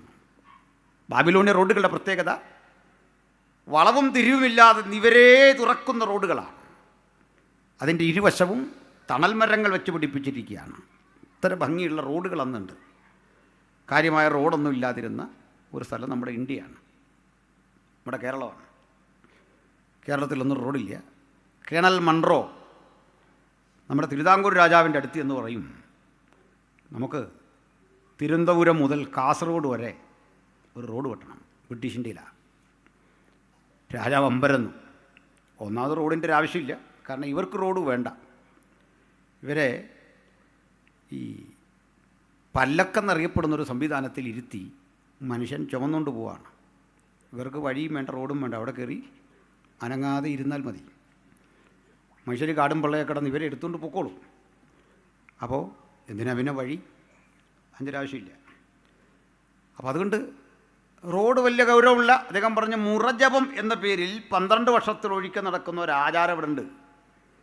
പരദേശ ബ്രാഹ്മണരെയൊക്കെ വിളിച്ച് സദ്യ കൊടുക്കുന്നൊരു ഏർപ്പാടാണ് ആന്ധ്രയിൽ നോക്കേ. അതിലേക്ക് ഇൻവെസ്റ്റ് ചെയ്യണം. മൺറോ പറഞ്ഞു പൈസ വേണ്ട, അത് വെട്ടാൻ വേണ്ട സപ്പോർട്ട് ചെയ്താൽ മതി, തൊഴിലാളികളെയൊക്കെ വേണം. ആ സമ്മതിച്ചു. കേണൽ മൺറോ തിരുവനന്തപുരം മുതൽ കൊല്ലം വരെയുള്ള സ്ഥലങ്ങളിലെ സ്ത്രീ പുരുഷന്മാർ ജോലി ചെയ്യാൻ താല്പര്യമുള്ളവരൊക്കെ വിളിച്ചു. അതുവരെ കേരളം കണ്ടത് ഊഴിയ വേല എന്ന ഒരു തൊഴിൽ രീതിയാണ്. എന്താണ് ഊഴിയ വേല? ഭക്ഷണത്തിന്, പണിക്ക് പകരം ഭക്ഷണം, ഫുഡാണ് കൊടുക്കുന്നത്. ഒരു പിടി ധാന്യം വീട്ടിലേക്കും കൊടുത്തോട്ടും. അല്ല കൂലി എന്നൊന്നില്ല, പണമൊന്നൊന്നില്ല. മലയാളി ആദ്യം കൂലി കണ്ട് പൈസ വാങ്ങി ജോലി ചെയ്തത് നാഷണൽ ഹൈവേയുടെ വർക്കിനാണ്. അത് കൊടുത്തത് കേണൽ മൺറോയാണ്. ഈ പണം കണ്ട് ഒരേ കണ്ണ് തള്ളിപ്പോയി. അന്ന് ഈ പണത്തിന് പറയുന്ന പേര് ചക്രം എന്നാണ്, പത്മനാഭൻ്റെ ചക്രം. അവിടെ നിന്നാണ് ഈ കമ്മട്ടം ഇതടിച്ച് പുറത്തേക്ക് വിടുന്നത്. നോക്കണേ, പാവപ്പെട്ട ചാന്നാർ യുവതികൾ ഈ പൈസ കണ്ടു, പുരുഷന്മാരൊക്കെ കണ്ടു. ഈ കാശുമൊക്കെ ആയിട്ട് ഒരാഴ്ചത്തെ കൂലി വാങ്ങി വീട്ടിൽ വന്നിട്ട് പുരുഷന്മാരെല്ലാം പോയി കള്ളു കുടിച്ചു. കള്ളു കുടിക്കാൻ അനുവാദം ഇല്ലാത്തതാണ് അവർക്ക്, കാരണം അയിത്തമുണ്ട്. കള്ളു കുടിച്ചിട്ട് ചാലാക്കമ്പോളത്തിലിറങ്ങി അവിടെ മുതൽ തെറി തുടങ്ങി. നടന്ന സംഭവമാണ്, കേരള ചരിത്രത്തിലുള്ളതാണ്. തെറി വിളിച്ചു രാജാവിൻ്റെ മുമ്പിൽ വന്ന് പുള്ളിയും കൂടെ തെറി വിളിച്ചു. എന്തിനാന്ന് വെച്ചാൽ ഇത്രയും നാൾ പുള്ളിയോട് ഇവരോട് ചെയ്ത ആ ദുഷ്കൃത്യങ്ങളെല്ലാം മനസ്സിൽ വെച്ചിട്ട് പൂരത്തെറി. വലിയ പ്രശ്നമായിപ്പോയി. അപ്പോൾ കാശ് കയ്യിലിരുന്നാൽ കിട്ടാവുന്നൊരു ധൈര്യം കണ്ടില്ല, ഭയങ്കരമായിപ്പോയി. ചുരുക്കി പറഞ്ഞാൽ കേണൽ മൺറോ ആണ് നമ്മൾ ഇന്ന് കാണുന്ന തിരുവനന്തപുരം മുതൽ കാസർഗോഡ് വരെയുള്ള ഹൈവേയുടെ രൂപവൽക്കരണം. അങ്ങനെയാണ്. പിന്നെ ആ റോഡിൽ നമ്മൾ വർഷാവർഷം ഒന്ന് റീടാർ ചെയ്തിട്ട് ഒരു വെള്ള വരയിടുക മാത്രമാണ് ഇപ്പോൾ ചെയ്യുന്നത്. മനസ്സിലായില്ലേ? ഒരു വെള്ള വരയിട്ട ഏത് വരെയും ഏത് റോഡും ഹൈവേ ആകും. ഏത് റോഡും ഹൈവേ ആക്കാൻ അല്പം കുമ്മായം മതി എന്നർത്ഥം. ഒരു പ്രശ്നമില്ല. പോട്ടെ. അപ്പോഴേ ഇത്രയും പറഞ്ഞത്, ഈ പ്രധാന നഗരങ്ങളെല്ലാം പണ്ട് നദീതീരത്താണ്. നമ്മുടെ നാട്ടിലേക്കും വന്ന ബ്രിട്ടീഷുകാർ നദീതീര നഗരങ്ങളെല്ലാം ഹൈജാക്ക് ചെയ്തു. ബ്രിട്ടീഷുകാർ മാത്രമല്ല, ഡച്ചുകാരും ഫ്രഞ്ചുകാരും ഒക്കെ ഈ കൊച്ചിയും ആലപ്പുഴയും ഒക്കെ പ്രിയപ്പെട്ട സ്ഥലങ്ങളായിരുന്നു. ഉൽപ്പന്നങ്ങൾ കൊണ്ടുപോകാൻ, വാങ്ങാൻ ഇത് വളരെ വിലപിടിപ്പുള്ള പ്രിയപ്പെട്ട സ്ഥലങ്ങളാണ്. ആ ഘട്ടത്തിൽ ഇത്തരം സ്ഥലങ്ങളിലെല്ലാം ഒരു നദി ഉണ്ടെന്ന് ഉറപ്പ്. ഇന്ത്യൻ സംസ്കാരം അതിൻ്റെ ഏറ്റവും പ്രധാനപ്പെട്ട സ്ഥാനങ്ങളിൽ പഠിച്ചാൽ ഭാരതീയ സംസ്കാരം, ഇൻഡസ് വാലി എന്നൊക്കെ നമ്മൾ പറയുന്ന സിന്ധു നദീതട സംസ്കാരം, അത് നദീതീരത്താണ്. ഇനി ചൈനയിൽ ചെന്നാൽ ഹൊയാങ്ഹോ നദിയുടെ തീരത്താണ് അവരുടെ സംസ്കാരം രൂപപ്പെട്ടു വരുന്നത്. ഇനി ഈജിപ്തിലേക്ക് എന്നാൽ നൈൽ നദിയുടെ തടത്തിലാണ് അവരുടെ സംസ്കാരങ്ങൾ ഡെവലപ്പ് ചെയ്യപ്പെടുന്നത്. അങ്ങനെയെങ്കിൽ സ്വർഗീയ സംസ്കാരം, അവിടുത്തെ നാഗരികത ഒരു നദിയുടെ തീരത്താണ്. ആ നദിയെപ്പറ്റിയാണ് പറഞ്ഞത്. വീഥിയുടെ നടുവിൽ ദൈവത്തിൻ്റെയും കുഞ്ഞാടിൻ്റെയും സിംഹാസനം. പിന്നെ സിംഹാസനത്തിൽ നിന്ന് പുറപ്പെടുന്നതായി പളുങ്കുപോലെ ശുഭ്രമായ ജീവജല നദിയും അവൻ എന്നെ കാണിച്ചു. പളുങ്കുപോലെ ശുഭ്രമായ ജീവജല നദി. ഇത് പറയുമ്പോഴേ ലോകത്തിൽ പലതരം വെള്ളമാണ്. വെള്ളം മനുഷ്യൻ്റെ ദാഹത്തിനും ശുദ്ധീകരണത്തിനുമുള്ളതാണ്. പക്ഷേ ഏറ്റവും വലിയ മാലിന്യവാഹിയും വെള്ളമാണ്. അതിനൊരു ബൈബിളിൽ തന്നെ തെളിവ് തരാം. മിഡിൽ ഈസ്റ്റിൽ കിട്ടാവുന്ന ഒരേ ഒരു ശുദ്ധജലം ഗലീലിയക്കടലിലെ വെള്ളമാണ്. ഈ ഗലീലിയക്കടൽ ഒരു കടലല്ല, അതൊരു തടാകമാണ്. ആ തടാകത്തിലെ വെള്ളം വീണ്ടും ജാതികളുടെ ഗലീലി എന്നറിയപ്പെടുന്ന ഭൂപ്രദേശത്തു കൂടി ഒഴുകും. നമ്മുടെ ഗദരദേശം, മറ്റേ ഭ്രാന്തൻ വന്ന സ്ഥലം, ഇതുവഴി ഒഴുകി താഴേക്ക് പോകും. ഗലീലക്കടലിലെ വെള്ളമാണ് യോർദാനിലെയും വെള്ളം. കാരണം ഈ ഗലീലക്കടൽ എന്ന തടാകത്തിൽ ചൊരുക്കുട്ടി വച്ചിട്ടുള്ള ആ വെള്ളം ബഹിർഗമിച്ച് പുറത്തു പോകുന്ന ഒരു ചാലിൻ്റെ പേരാണ് യോർദാൻ. ഇവിടുന്നാണ് വളരെ വ്യത്യസ്തങ്ങളായ 153 മത്സ്യങ്ങൾ വില വീശി പത്രോസിന് കിട്ടുന്നത്. ഈ 153 വെറൈറ്റികളാണെന്നാണ് കണക്ക്. സുലഭമായ മത്സ്യസമ്പത്തുള്ള ഒരു ചെറിയ തടാകം, നല്ല വെള്ളം. ഇനി രസവഹമായൊരു കാര്യമുണ്ട്.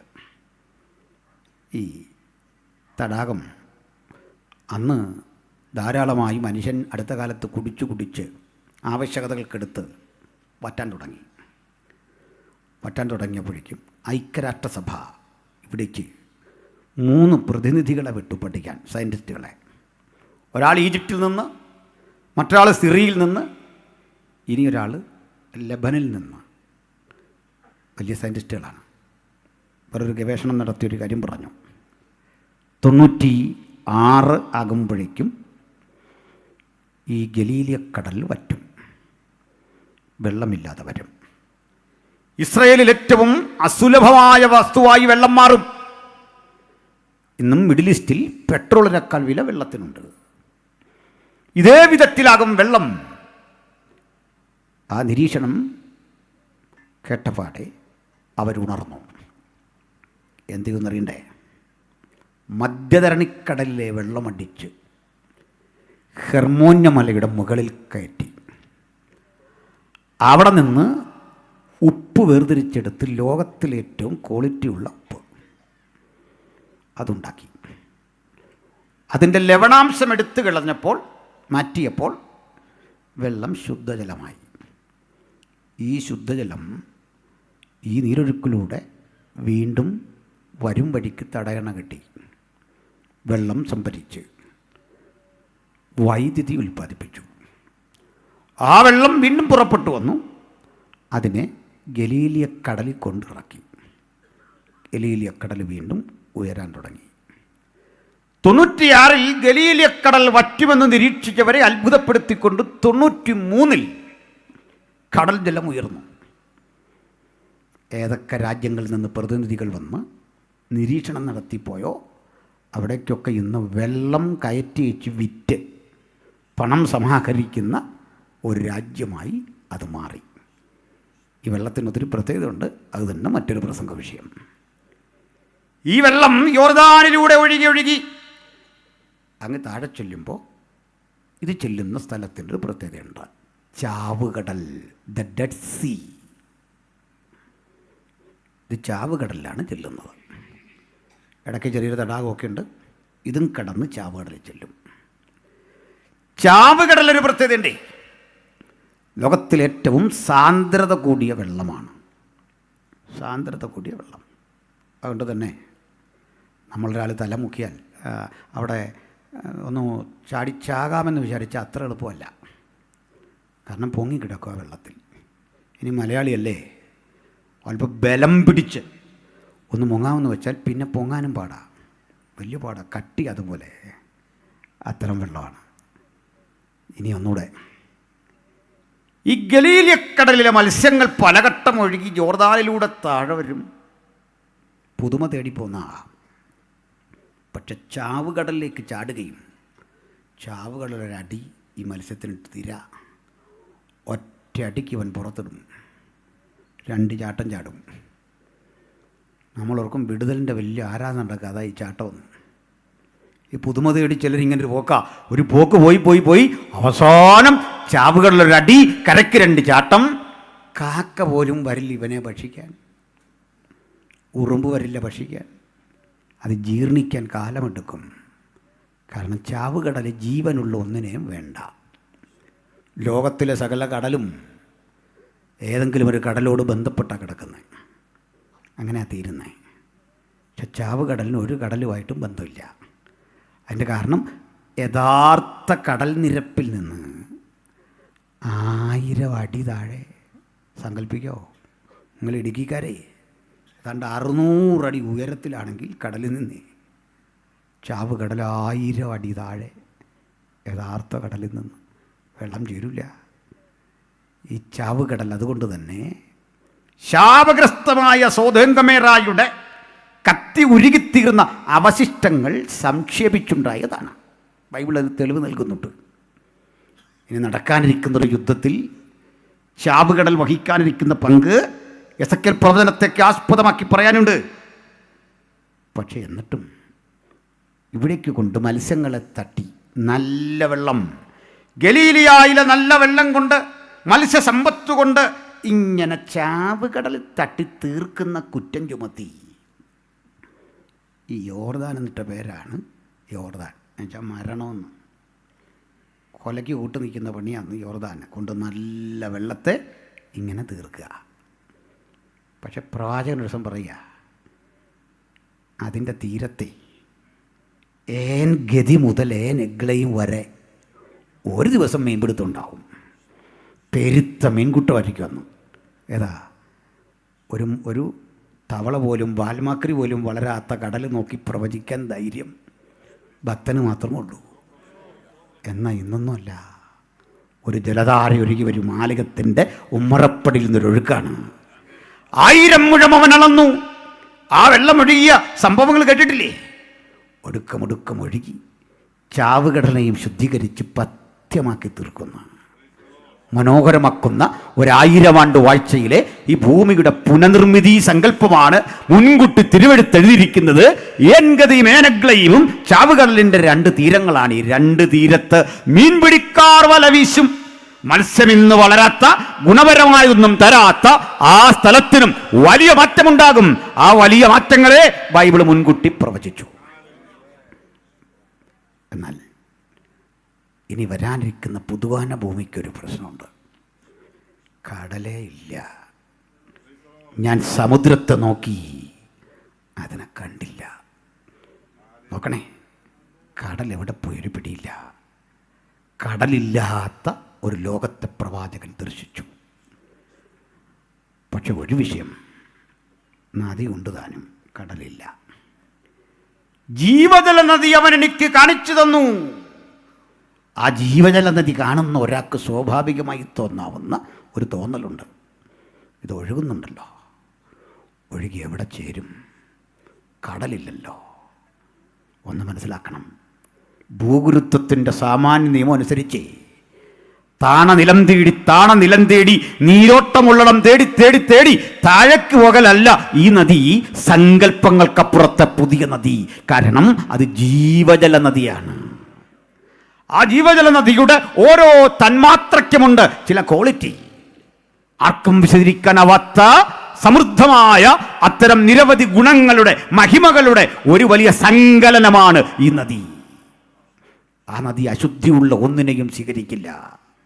ആ നദി വിശുദ്ധന്മാർ മുഖാമുഖം കണ്ട് കണ്ണുകൊണ്ട് കണ്ട് അതിനെ ദർശിക്കുമ്പോൾ മുഖം ഈ കണ്ണാടിയിൽ എന്ന വണ്ണം വെട്ടിത്തിളങ്ങുന്ന പളുങ്കു കടലാണ് എന്ന് കൃത്യമായി ഇവിടെ എഴുതിയിരിക്കുമ്പോൾ ഇതാ അത് വീഥിയുടെ നടുവിൽ ദൈവത്തിൻ്റെയും കുഞ്ഞാടിൻ്റെയും സിംഹാസനത്തിൻ്റെ മുമ്പിൽ ഒഴുകുന്നു.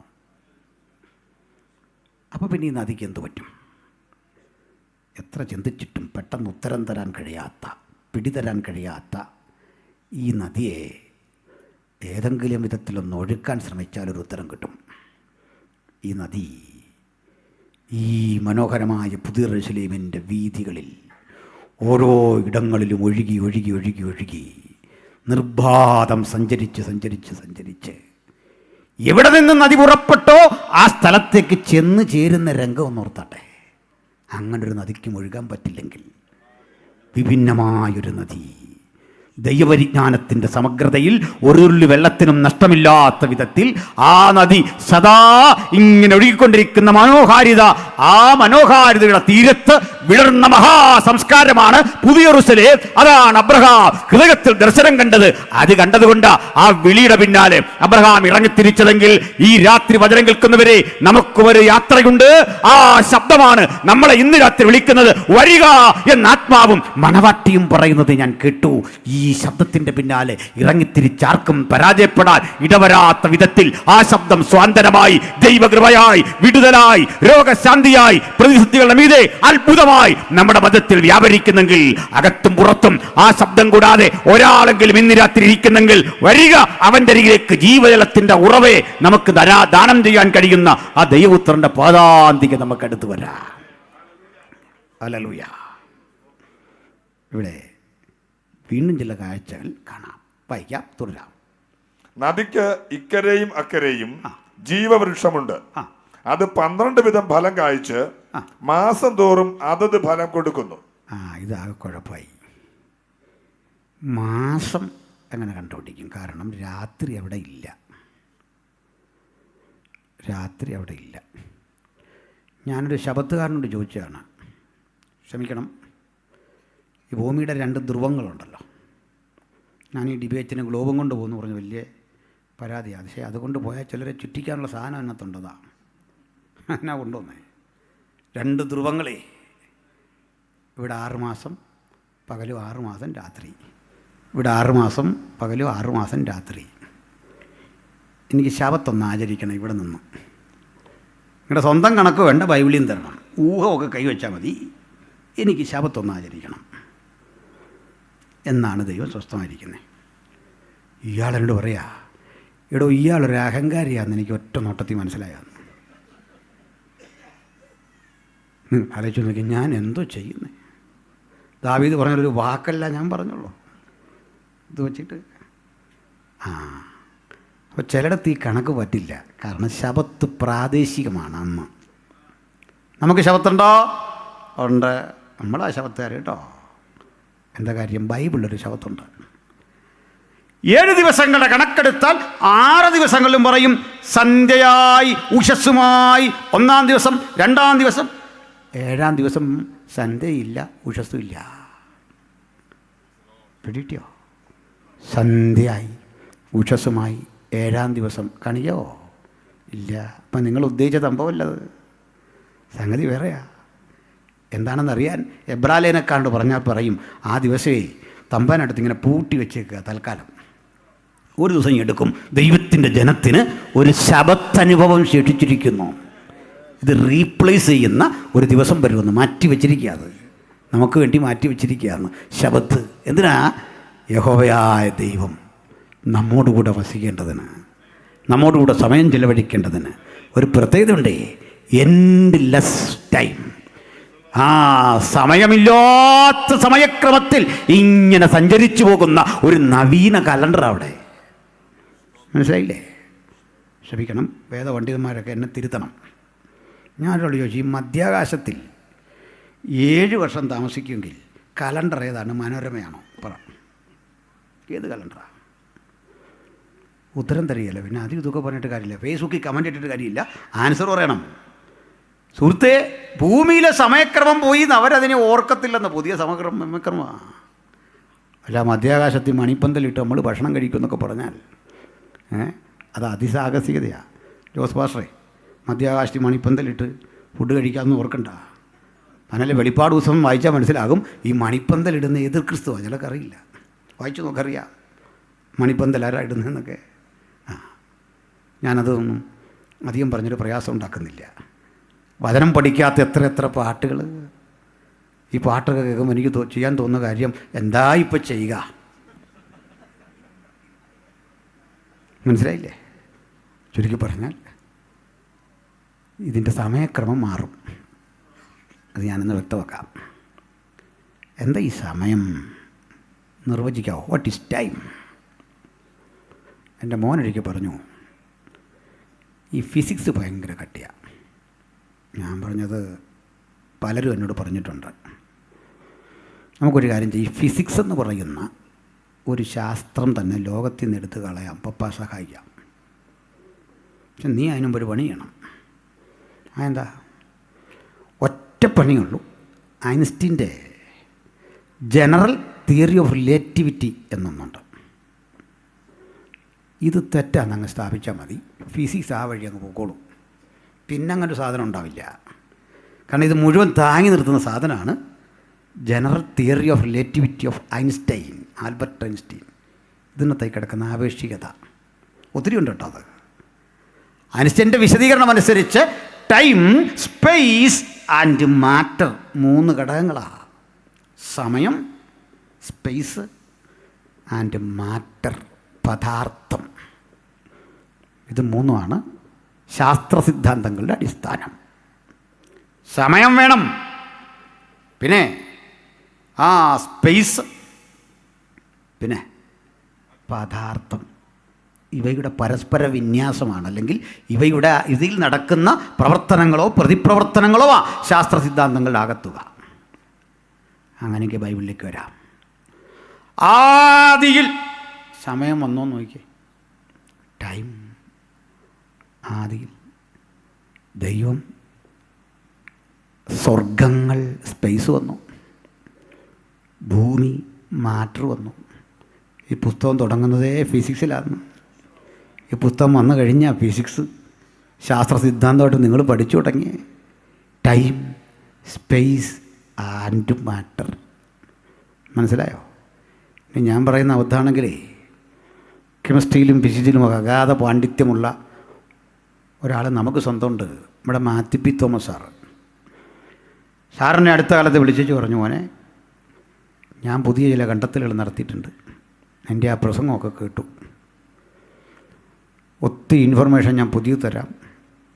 അങ്ങനെ ഞങ്ങളൊരു പുതിയ കൂട്ടുകെട്ടിങ്ങനെ നടത്തിക്കൊണ്ടിരിക്കുകയാണ്. ഇത് ഉള്ളൊരേറെ കിട്ടുന്നില്ല. അതാ ഇപ്പം നമ്മുടെ ഒരു സങ്കടം. ആരും ഒന്ന് വീരട്ടെ. ശാസ്ത്രം മുഴുവൻ ഈ പോക്കറ്റില്ല. ശാസ്ത്രം ഞങ്ങളുടെ സ്വന്തം എന്നൊക്കെ പറഞ്ഞ് എത്തിസ്റ്റുകളുണ്ട്, നിരീശ്വരന്മാർ. ഒരു കാര്യം തുറന്നു പറയട്ടെ, വിജ്ഞാനം കൊണ്ട് ദാരിദ്ര്യരേഖയ്ക്ക് വളരെ താഴെ താമസിക്കുന്ന പാവങ്ങളാണ് ഈ നിരീശ്വരന്മാർ, സാധുക്കൾ. മറ്റൊരുത്തിൻ്റെ ജ്ഞാനത്തിലാണ് ഇവരുടെ ഒരു വിശ്വാസം. മനസ്സിലായില്ലേ? വിഡിത്തെല്ലാം കൂടെ അടിച്ചു വിട്ടുകയാണ്. പോട്ടെ. ഇതുകൊണ്ട് ഞങ്ങളൊരു നിരീശ്വരനെ വിളിക്കാൻ പദ്ധതി ഇട്ടു പ്രോഗ്രാമിന്. വേറെ ആരുമില്ല, നമ്മുടെ രവിചന്ദ്രൻ മാഷ. ഈ ലൈവ് ചെയ്യുമ്പോൾ ആൾക്കാർക്ക് കേൾക്കണമല്ലോ, അല്ലെ ചുമ്മാ അത് ഓരോരുത്തരാളെന്ന് പറയുന്നില്ല, നല്ലത് മാഷിൻ്റെ പേര് പറയുന്നു. മാഷിൻ്റെ ഒറ്റ കണ്ടീഷൻ എത്രയേ ഉള്ളൂ, ഈ നമ്മൾ ഓളിൽ, ഭിത്തിയിൽ അല്ലെങ്കിൽ സ്ക്രീനിൽ അദ്ദേഹത്തിൻ്റെ വീഡിയോ കാണിക്കരുത്. കാരണം എന്തറിയോ, ഓരോന്നും പിള്ളേർ പൊളിച്ചെടുക്കും. മാഷ് പറഞ്ഞ ശാസ്ത്രമല്ല, പരമ അബദ്ധമായിരുന്നു. അത് നാണക്കേടായിപ്പോയി. ഇതാ കാര്യം. വരില്ല, വന്നു വിടില്ല.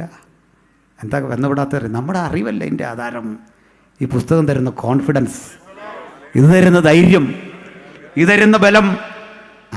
നമ്മൾ ഇന്ന് തുടങ്ങിയല്ലെന്നേ ഈ സംവാദമൊന്നും. ചിലയിടത്ത് ഇതൊക്കെ പുതിയ കാര്യമാണെന്നൊന്നുമല്ല, നമ്മുടെ പൂർവികർ തൊട്ട് തുടങ്ങിയ പണിയാണ്.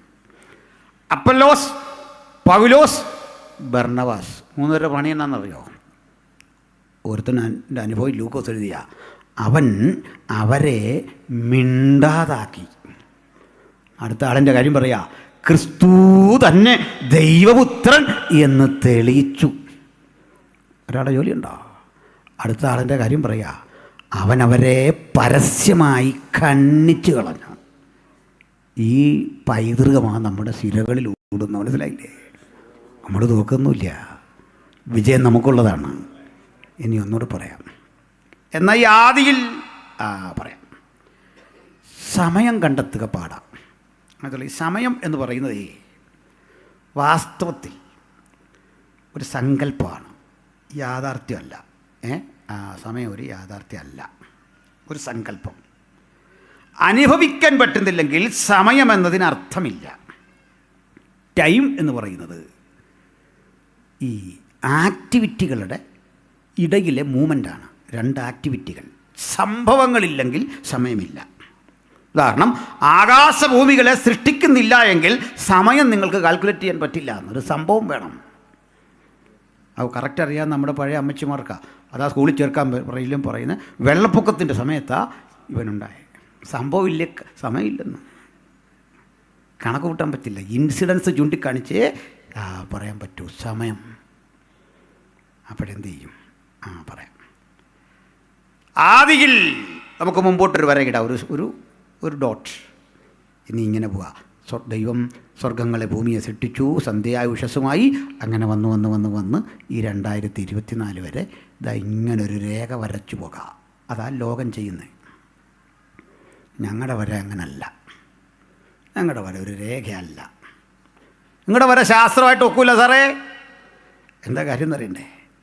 ഞങ്ങൾ സമയത്തെയും ലോകചരിത്ര സംഭവങ്ങളെയും ഒക്കെ വിവക്ഷിക്കുന്നത് ഒരു വൃത്തമായിട്ടാണ്. ഒരു വൃത്തം. ഇതിൻ്റെ തുടക്കം കണ്ടെത്താൻ പറ്റുമോ? ഇല്ല. അപ്പോൾ പിന്നെന്ത് ചെയ്യും? ആദിയിൽ എന്നെഴുതണമെങ്കിൽ ഇവിടെ നിങ്ങൾ പേന കുത്തിയോ? ദാണ്ട് അവിടുന്ന് തുടങ്ങാം. ദാണ്ട് ഇതാണ് ആദി. വൃത്തത്തിൽ ഇവിടെ കുത്തി ആദിയിൽ ഇങ്ങനെ കാര്യാദികൾ പുരോഗമിച്ചു വരുമ്പോൾ മോശ പറഞ്ഞു കൊടുത്തു, ആദിയിൽ ദൈവം സ്വർഗങ്ങളെയും ഭൂമിയെയും സൃഷ്ടിച്ചു. കേട്ടുകേൾവി അത് മനസ്സിലാക്കിയ കുഞ്ഞുങ്ങൾ ചോദിക്കില്ലേ സ്വാഭാവികമായിട്ട്, അച്ഛാ അപ്പോൾ അതിന് മുമ്പ് എങ്ങനെയായിരുന്നു? നമ്മുടെ ഹൈസ്കൂളിലൊക്കെ എങ്ങനെ ചോദിച്ചാൽ മിണ്ടരുതെന്ന് പറയും. അഭിഷിക്തന്മാർ പറയുന്നത് കേട്ടാൽ മതി എന്ന് പറയും. അനങ്ങരുത്. നമ്മുടെ ബിജു കവിയോട് ചോദിച്ചാൽ മതി, എന്നെയൊക്കെ ഇങ്ങനെ എഴുന്നേപ്പിച്ച് ഇത്ര നിർത്തിയിട്ടുണ്ടോന്ന് പറയും. ഇങ്ങനെ ചോദ്യം ചോദിച്ചു വെച്ചാൽ മിണ്ടരുത്. അങ്ങനെ എഴുന്നേപ്പിച്ച് നിർത്തും. അപ്പോഴേ ഈ ക്രമം നമുക്കൊന്ന് പഠിക്കാം, ഒന്ന് മനസ്സിലാക്കാം. എന്താ സംഭവിക്കുന്നത് അറിയണ്ടേ? നമ്മൾ പുതിയൊരു ലോകത്തിലേക്ക് പോവല്ല. ബൈബിളിൻ്റെ വീക്ഷണത്തിൽ മോശയ്ക്കാന്ന് ഉത്തരം അറിയില്ല, ഇതിനു മുമ്പ് എന്താ. പക്ഷെ മരിക്കും മുമ്പ് മോശ ഉത്തരം പറഞ്ഞിട്ടാണ് മരിച്ച. ഒരു പാട്ടങ്ങ് പാടി. സഹോദരൻ്റെ നിര്യാണവേളയിൽ ഹൃദയാന്തർഭാഗത്ത് ബഹിർഗമിച്ച ചിന്തകളെല്ലാം കൂടി ഒരു പാട്ടാക്കി എഴുതി വെച്ചപ്പോൾ പറഞ്ഞു, കർത്താവേ നീ തലമുറയായി ഞങ്ങളുടെ സംഗീതമായിരിക്കുന്നു. പർവ്വതങ്ങൾ ഉണ്ടായതിനു മുമ്പ് നീ ഭൂമിയെയും ഭൂമണ്ഡലത്തെയും സ്ഥാപിക്കുന്നതിന് മുമ്പ്. ഉൽപ്പത്തിക്ക് അപ്പുറത്ത് ചാടി. കണ്ടോ? വൃത്തത്തിൻ്റെ അപ്പുറത്തേക്കൊരു യാത്ര. അതും അങ്ങ് വരെ ചെല്ലുന്നില്ല. നീ അനാദിയായും ശാശ്വതമായും ഞങ്ങളുടെ ദൈവമാകുന്നു. അങ്ങനെ ചരിത്രത്തെ അങ്ങോട്ടും ഇങ്ങോട്ടും മോശയൊന്ന് പായിച്ചിട്ടു, വരവരച്ചിങ്ങനെ ഇട്ടു നമുക്ക് പൂരിപ്പിക്കാൻ. പിന്നാലെ വന്ന യോഹന്നാൻ പറഞ്ഞു, അതിനും അപ്പുറത്തൊരു ആദിയുണ്ടേ. എവിടെ? അത് പറഞ്ഞു കൊടുത്തു. ആദിയിൽ വചനമുണ്ടായിരുന്നു, ലോഗോസ്. വചനം അന്ന് ദൈവമായിരുന്നു. വചനം ദൈവത്തോടു കൂടെ ആയിരുന്നു. ഇത് യേശു പൂരിപ്പിച്ചു തന്നു. എങ്ങനെ പൂരിപ്പിച്ചെന്നറിയണ്ടേ? യോഹന്നാന്റെ സുവിശേഷം 17-ാം അധ്യായത്തിൽ പറയുക, പിതാവേ, ലോകാരംഭത്തിന് മുമ്പ് നിന്റെ അടുക്കൽ എനിക്കുണ്ടായിരുന്ന മഹത്വത്തിലേക്ക് നീ എന്നെ കൈക്കൊള്ളണം. നമ്മൾ പോകുന്നൊരു പുതിയ ലോകത്തേക്കല്ല, ലോകാരംഭത്തിന് മുമ്പ് പുത്രൻ ഇരുന്ന ഇടത്തേക്ക് നമ്മളിങ്ങനെ കറങ്ങി വെളിപ്പാട് പുസ്തകം വഴി അവിടെ ചെല്ലുമ്പോൾ വീഥിയുടെ നടുവിൽ ദൈവത്തിൻ്റെയും കുഞ്ഞാടിൻ്റെയും സിംഹാസനം. ഇപ്പം മനസ്സിലായോ? ഏകദേശം ഇങ്ങനെ പോവാ നമ്മളിങ്ങോട്ട്. കാലത്തെ പിന്നോട്ടും മുമ്പോട്ടും ചലിപ്പിക്കാൻ കഴിയുന്നവനാണ് ദൈവം. പ്രൈസലോ. നമുക്ക് പുറകോട്ട് കാലത്തെ ചലിപ്പിക്കാൻ വയ്യ. നമുക്കിത് ഫെബ്രുവരി 8, അത് 7 കഴിയില്ല. പക്ഷെ തമ്പുരാന് പുറകോട്ടും പ്രപഞ്ചത്തെ ചലിപ്പിക്കാം, മുമ്പോട്ടും ചലിപ്പിക്കാം. സമയം ഒരു സങ്കല്പമാണ് അവിടെ നമ്മളെ സംബന്ധിച്ചിടത്തോളം. ഇനിയും അത് മനസ്സിലാകാത്തവർക്ക് വേണ്ടി മറ്റൊരു ഉദാഹരണം പറയാം. നമ്മുടെ കൊച്ചറയിലെ പാസ്റ്റർ ഒരു തീരുമാനമെടുത്തു. ഭൂമിയോട് ഏറ്റവും അടുത്ത നക്ഷത്രം വരെ ഒന്ന് പോകണം. അപ്പോൾ വീട്ടുകാർ പറഞ്ഞു, അച്ഛാ അത് വേണോ, അതൊക്കെ വേണോ, അത്രയും പോകണോ? എനിക്ക് പോകണം. ശരി. 33 പ്രകാശവർഷം അകലെയാണ്. എങ്ങനെ പോകും? അത് 33 പ്രകാശവർഷം അകലെ അതേ വേഗത്തിൽ പോകുന്ന ഒരു വണ്ടി കിട്ടിയാൽ മതി. അങ്ങനെ ഫ്ലൈറ്റൊന്നും ആരും കണ്ടുപിടിച്ചിട്ടില്ല. ഒരു പ്രകാശവർഷം അറിയാമല്ലോ.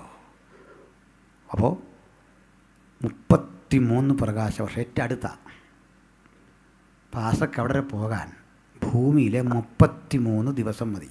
33 വർഷം. തിരിച്ച് ഭൂമിയിൽ വരാനും 33 വർഷം. ആകെ 66.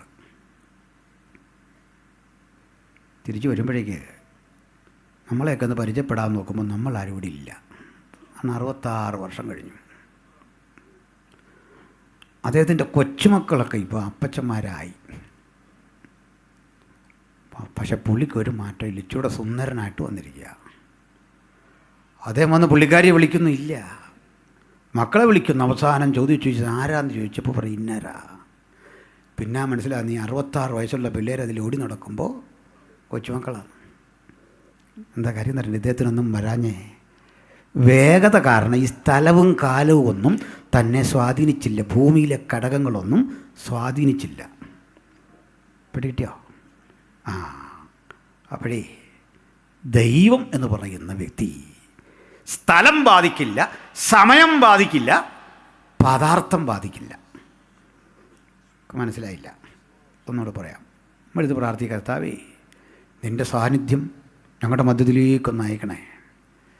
കർത്താവിനെ മാനെ ഞാനിപ്പോൾ ഒക്കലഹോമായില്ല, 2 മാസമായി പോയിട്ട്. കുമളി വരെ ഞാൻ വരുന്നുണ്ട്, പഴയതുപോലൊന്നും വയ്യ. ഇങ്ങനെ പറയുമോ? ഇല്ലെന്ന്.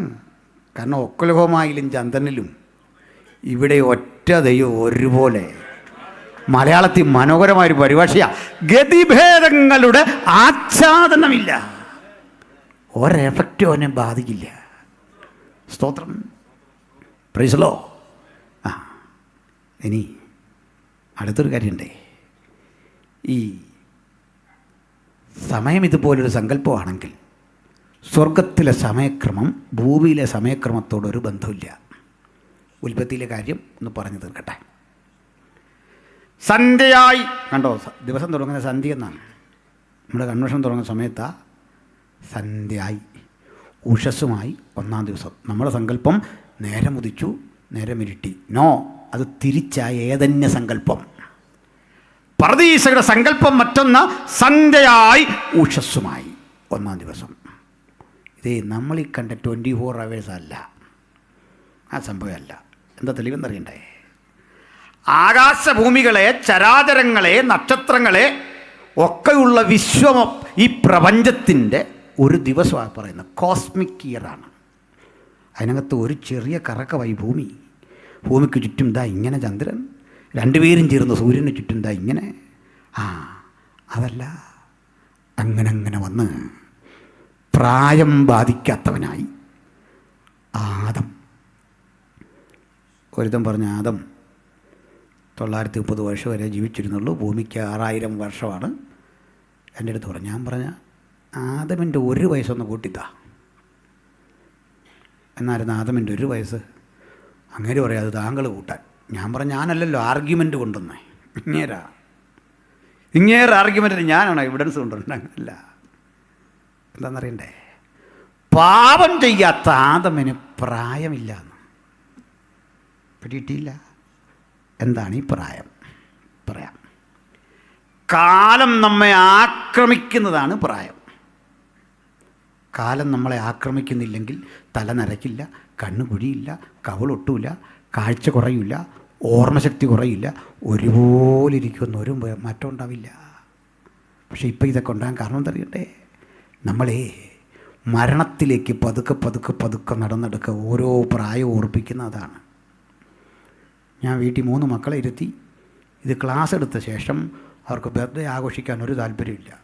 കാരണം മരണത്തോട് നമ്മൾ അല്പം കൂടി അടുക്കുക എന്നറിഞ്ഞപ്പോഴാണ് അതിവിടെ വേണ്ടെന്ന് പറഞ്ഞു. ബർത്ത്ഡേ ആഘോഷം വേണ്ട, ഓരോ ബർത്ത്ഡേയും നമ്മൾ മരണത്തോട് കുറേ കൂടി അടുക്കുക.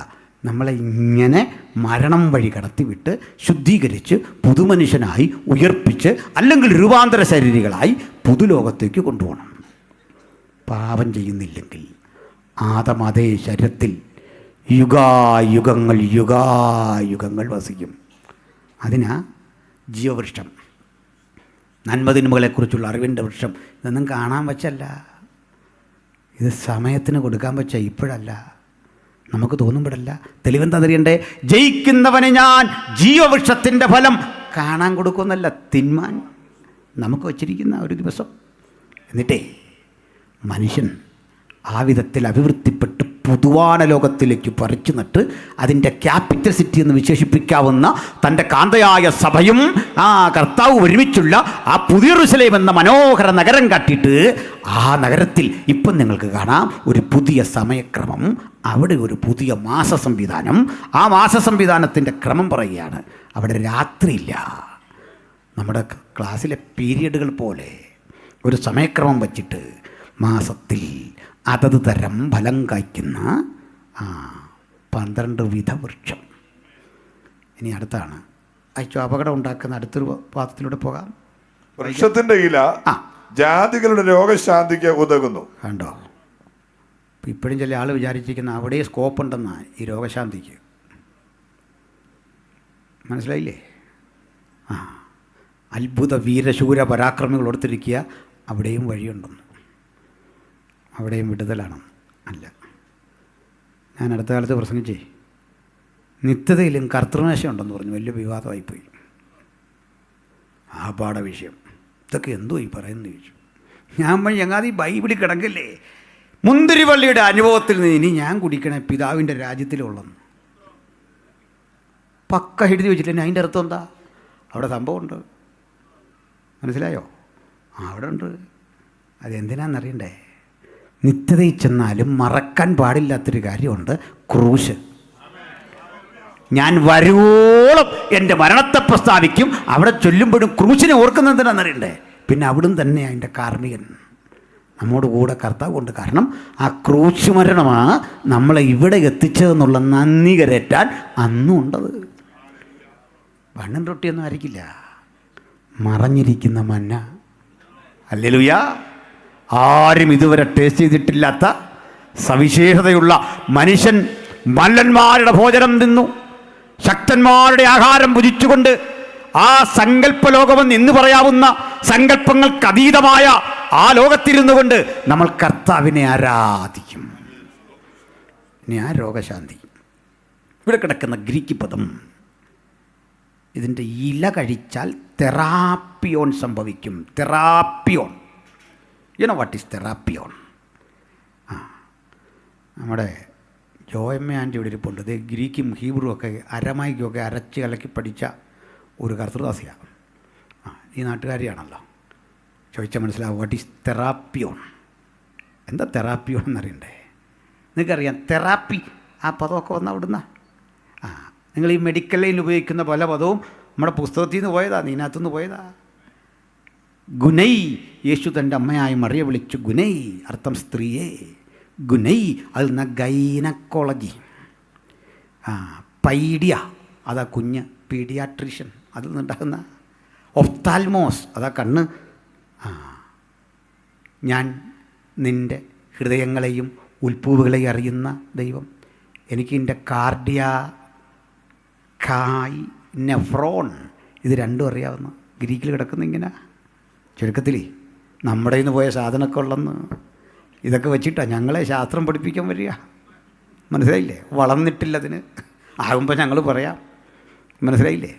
പ്രാർത്ഥനാ മനുഷ്യരായ ആയിരക്കണക്കിന് സയൻറ്റിസ്റ്റുകളെ ഉൽപ്പാദിപ്പിച്ച മാർഗമാണ് ക്രിസ്ത്യാനിറ്റി. ലോകത്ത് പ്രതിഭാശാലികൾക്ക് കിട്ടുന്ന ഏറ്റവും വലിയ അംഗീകാരം നോബൽ പ്രൈസ് ആണെങ്കിലേ അത് കരഗതമാക്കിയ 69% ആളുകളെ ഈ പുസ്തകം വായിച്ചവരാ. പഴയ നിയമമോ പുതിയ നിയമമോ വായിച്ചവർ. അഭിമാനമല്ലേ? ഞങ്ങളെ ശാസ്ത്രം പഠിപ്പിക്കാൻ ഇറങ്ങിയ രവിമാഷിൻ്റെ കുഞ്ഞുങ്ങളെ, നിങ്ങളുടെ ശതമാനക്കണക്ക് കേൾക്കണോ? നൊബേൽ പ്രൈസിൻ്റെ 9%. ഇതും കൈവച്ചുകൊണ്ടാണ് വരുന്നത് ഞങ്ങളുടെ അരികിലേക്കോ. വില മനസ്സിരിക്കട്ടെ.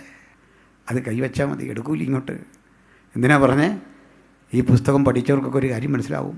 നമ്മൾ ഉൽപ്പാദിപ്പിച്ച പ്രതിഭകളെ കേൾക്കണ്ടേ? Gregor Mendel, Albert Einstein, Isaac Newton, Michael Faraday, എത്ര പേരെ വേണം? നിങ്ങളുടെ ഒന്ന് പറഞ്ഞേ കേൾക്കട്ടെ. ഒന്ന് പറ, ശ്വാസം വിടാതെ. അണ്ട് ഈ പുസ്തകം കാലത്തെ അതിജീവിച്ച ഉജ്ജ്വലമായ ദൈവത്തിൻ്റെ വചനത്തിൻ്റെ ക്രോഡീകരിക്കപ്പെട്ട രേഖയാണ്. നീട്ടണില്ല. ഇന്നേ ഇവിടം വിട്ട് പിരിയുമ്പോൾ ഒരു കാര്യം ആലോചിച്ചോണം, ഈ പുസ്തകത്തിന് തെറ്റുപറ്റിയിട്ടില്ല. തെറാപ്പി കിട്ടുമെന്ന് ഈ ഇല കഴിച്ച എന്താണെന്നറിയണ്ടേ? പറയാം. ഈ നിൽക്കുന്ന വൃക്ഷത്തിൻ്റെ ഒരു ഇലയുടെ ഗുണം ദൂതൻ പറഞ്ഞു കൊടുക്കുക അങ്ങോട്ട്. കുഞ്ഞേ, നമ്മൾ ചോദിക്കില്ല, ഓരോ മരം കണ്ടാൽ ഓരോരുത്തരോട് ചോദിക്കില്ല, പപ്പായോടൊക്കെ പണ്ട് ചോദിക്കില്ല, ഇതെന്താ? നമ്മുടെ പപ്പായും മമ്മിയൊക്കെ പറഞ്ഞ പകുതിയും കൊള്ളാത്ത കാര്യങ്ങളായിരുന്നു. അന്നേരം നമ്മുടെ കരച്ചിൽ മാറ്റാൻ വേണ്ടി പറഞ്ഞു വെച്ച കാര്യമല്ല നമ്മുടെ മനസ്സിൽ കിടക്കുന്നു. മനസ്സിലായില്ലേ? നമ്മുടെ ഓയൻവീടിൻ്റെ കവിതയിൽ കുഞ്ഞു ചോദിക്കുന്നൊരു ചോദ്യമുണ്ട്. ആ ചോദ്യങ്ങൾ വളരെ നിഷ്കളങ്കമായിട്ട് ആ മറുപടിയേ പറയാറുള്ളൂ. എന്തിനെ പൂക്കൾ വിടരുന്നു ഉണ്ണിയെ കാണാൻ കൊതിച്ചിട്ട്, എന്തിനെ തുമ്പികൾ പാറുന്നു ഉണ്ണിയെ കാട്ടിക്കൊതിപ്പിക്കാൻ. അപ്പോൾ കവിക്ക് അത്രേ പറയാൻ പറ്റൂ, അമ്മയ്ക്ക് ഇത്രേ പറയാൻ പറ്റൂ. പക്ഷേ ഈ അറിവിൻ്റെ മുമ്പിൽ പതറി നിൽക്കുന്ന യോഹന്നാൻ ദൂതൻ്റെ അടുത്ത് ചോദിക്കുക, ഇതൊക്കെ എന്താ? ഈ മരം എന്താ? ഇത്തരമൊരു മരം ജീവിതത്തിൽ കണ്ടിട്ടില്ല. അതിൻ്റെ ആകർഷണീയത അമ്പരപ്പിച്ച് നിൽക്കെ പറയാ, കുഞ്ഞേ, ഇതിൻ്റെ ഇല കഴിക്കുമ്പോൾ തെറാപ്പി. എന്നാന്നറിയണ്ടേ? ഇതങ്ങോട്ട് കഴിച്ചു കഴിയുകയും കഴിച്ച ആൾ എനർജറ്റിക് ആകുന്നു. ഇതിൻ്റെ ഗുണമാണ് പറയുന്നല്ല, രോഗം മാറുമെന്നല്ല. എന്നാൽ രോഗം അവിടെ ഇല്ല. മനസ്സിലായില്ലേ? രോഗമൊക്കെ ഈ ഭൂമിയിലാണ്. അതുകൊണ്ടാണ് ഇപ്പോൾ രോഗശാന്തി ഉള്ളത്. ചില ആൾ പറയും, ദൈവം ആ വന്ന വഴിക്ക് രോഗശാന്തി അല്ലാതെ പിൻവലിച്ച് ദൂരോട്ട് കളഞ്ഞു. ഇപ്പോൾ നമ്മുടെ ഈ ആകപ്പാടൊരു പുസ്തകമുള്ള രോഗശാന്തിക്ക് പകരം ഈ പുസ്തകം. ഞാനൊരുത്തരോട് ചോദിച്ചു, ഈ പുസ്തകം കൈ വന്നപ്പോഴാണോ, പ്രിൻ്റ് ചെയ്തപ്പോഴാണോ, കൗൺസിൽ കൂടി തീരുമാനിച്ചപ്പോഴാണോ, എപ്പോഴാണ് ഈ രോഗശാന്തി തീർന്നേ? ഇന്ന് വരെ ഉത്തരം കിട്ടിയിട്ടില്ല. ഇനിയും പറഞ്ഞാലും മതി, സമയമുണ്ടേ. ഭൂമിയിൽ വെച്ച നമുക്ക് രോഗശാന്തി, ഭൂമിയിൽ വെച്ച കൃപാവരങ്ങൾ, ഭൂമിയിൽ വെച്ച പ്രവചനം, ഭൂമിയിൽ വെച്ചാണ് ഇത്തരം വരങ്ങൾ തന്നത്. ഈ വരങ്ങൾ അംശമാണ്. ഒരു ദിവസം ഇതങ്ങ് നീങ്ങിപ്പോവും. ഇത് വേണ്ടാത്തൊരു ദിവസമുണ്ട്. എപ്പോഴാ? നമ്മൾ കർത്താവിനെ മുഖാമുഖം കാണുമ്പോൾ. തെളിവിടെ വേണോ? 1 കൊരിന്ത്യർ 1:7 എഴുതി വെച്ചിരിക്കുക, ഇങ്ങനെ ഒരു കൃപാവരങ്ങളിലും കുറവില്ലാത്തവരായി നിങ്ങൾ നമ്മുടെ കർത്താവായ യേശുക്രിസ്തുവിൻ്റെ പ്രത്യക്ഷത കാത്തിരിക്കുന്നു. അവിടെ പറഞ്ഞു, പാതി വരവില്ലാതെ കാത്തിരിക്കുന്നല്ല, ഒരു കൃപാവരങ്ങളിലും കുറവില്ലാത്തവരായി യേശുവിൻ്റെ പ്രത്യക്ഷത കാത്തിരിക്കുന്നു. കണ്ടല്ലോ? സ്വർഗത്തിൽ ചെന്ന് കഴിഞ്ഞ് നമ്മളിങ്ങനെ നിൽക്കുമ്പോൾ ഒരുത്തം പറയാ, മകനെ, ഇന്ന് പകൽക്കാലം എൻ്റെ ആലോചന നിന്നോട് അറിയിക്കട്ടെ. അപ്പോഴേ പറയണം, മോനെ, ഇത് ഒറിജിനലല്ല, ഇത് ഗുമ്മിന് പറയുന്ന സാധനം, അത് കൈവച്ചു. ഇതും കൊണ്ടെങ്ങാനും കുട്ടിക്കാനും ഇറങ്ങിയേക്കല്ല ഈ സാധനം കൊണ്ട്, ഗുമ്മിന്. മനസ്സിലായില്ലേ? ഞങ്ങളൊക്കെ അവിടെ ഉണ്ട്, ഏപ്പ് തിരിച്ചേ വിടുള്ളൂ, ഗുമ്മിന് പറയാൻ വേണ്ടി വന്ന. മനസ്സിലായില്ലേ? തെറ്റുപറ്റിയ തിരുത്തണം സുഹൃത്തെ, പരസ്യമായിട്ട് തിരുത്തണം. നമുക്കെല്ലാം തെറ്റുപറ്റൂലേ? ദൈവനാമത്തിൽ വേണ്ടിയൊന്നും പ്രൈസലോ ഒരു സന്തോഷമില്ലല്ലേ? പോട്ടെ. ഈ വചനം വിട്ടിയുള്ള പരിപാടിയും ചെയ്യാൻ പാടില്ല. എന്നാ ചെറുപ്പക്കാരൊക്കെ മനസ്സിലാക്കണം. വില കൊടുത്ത പിതാക്കന്മാരൊക്കെ ഉണ്ട് ഒത്തിരി.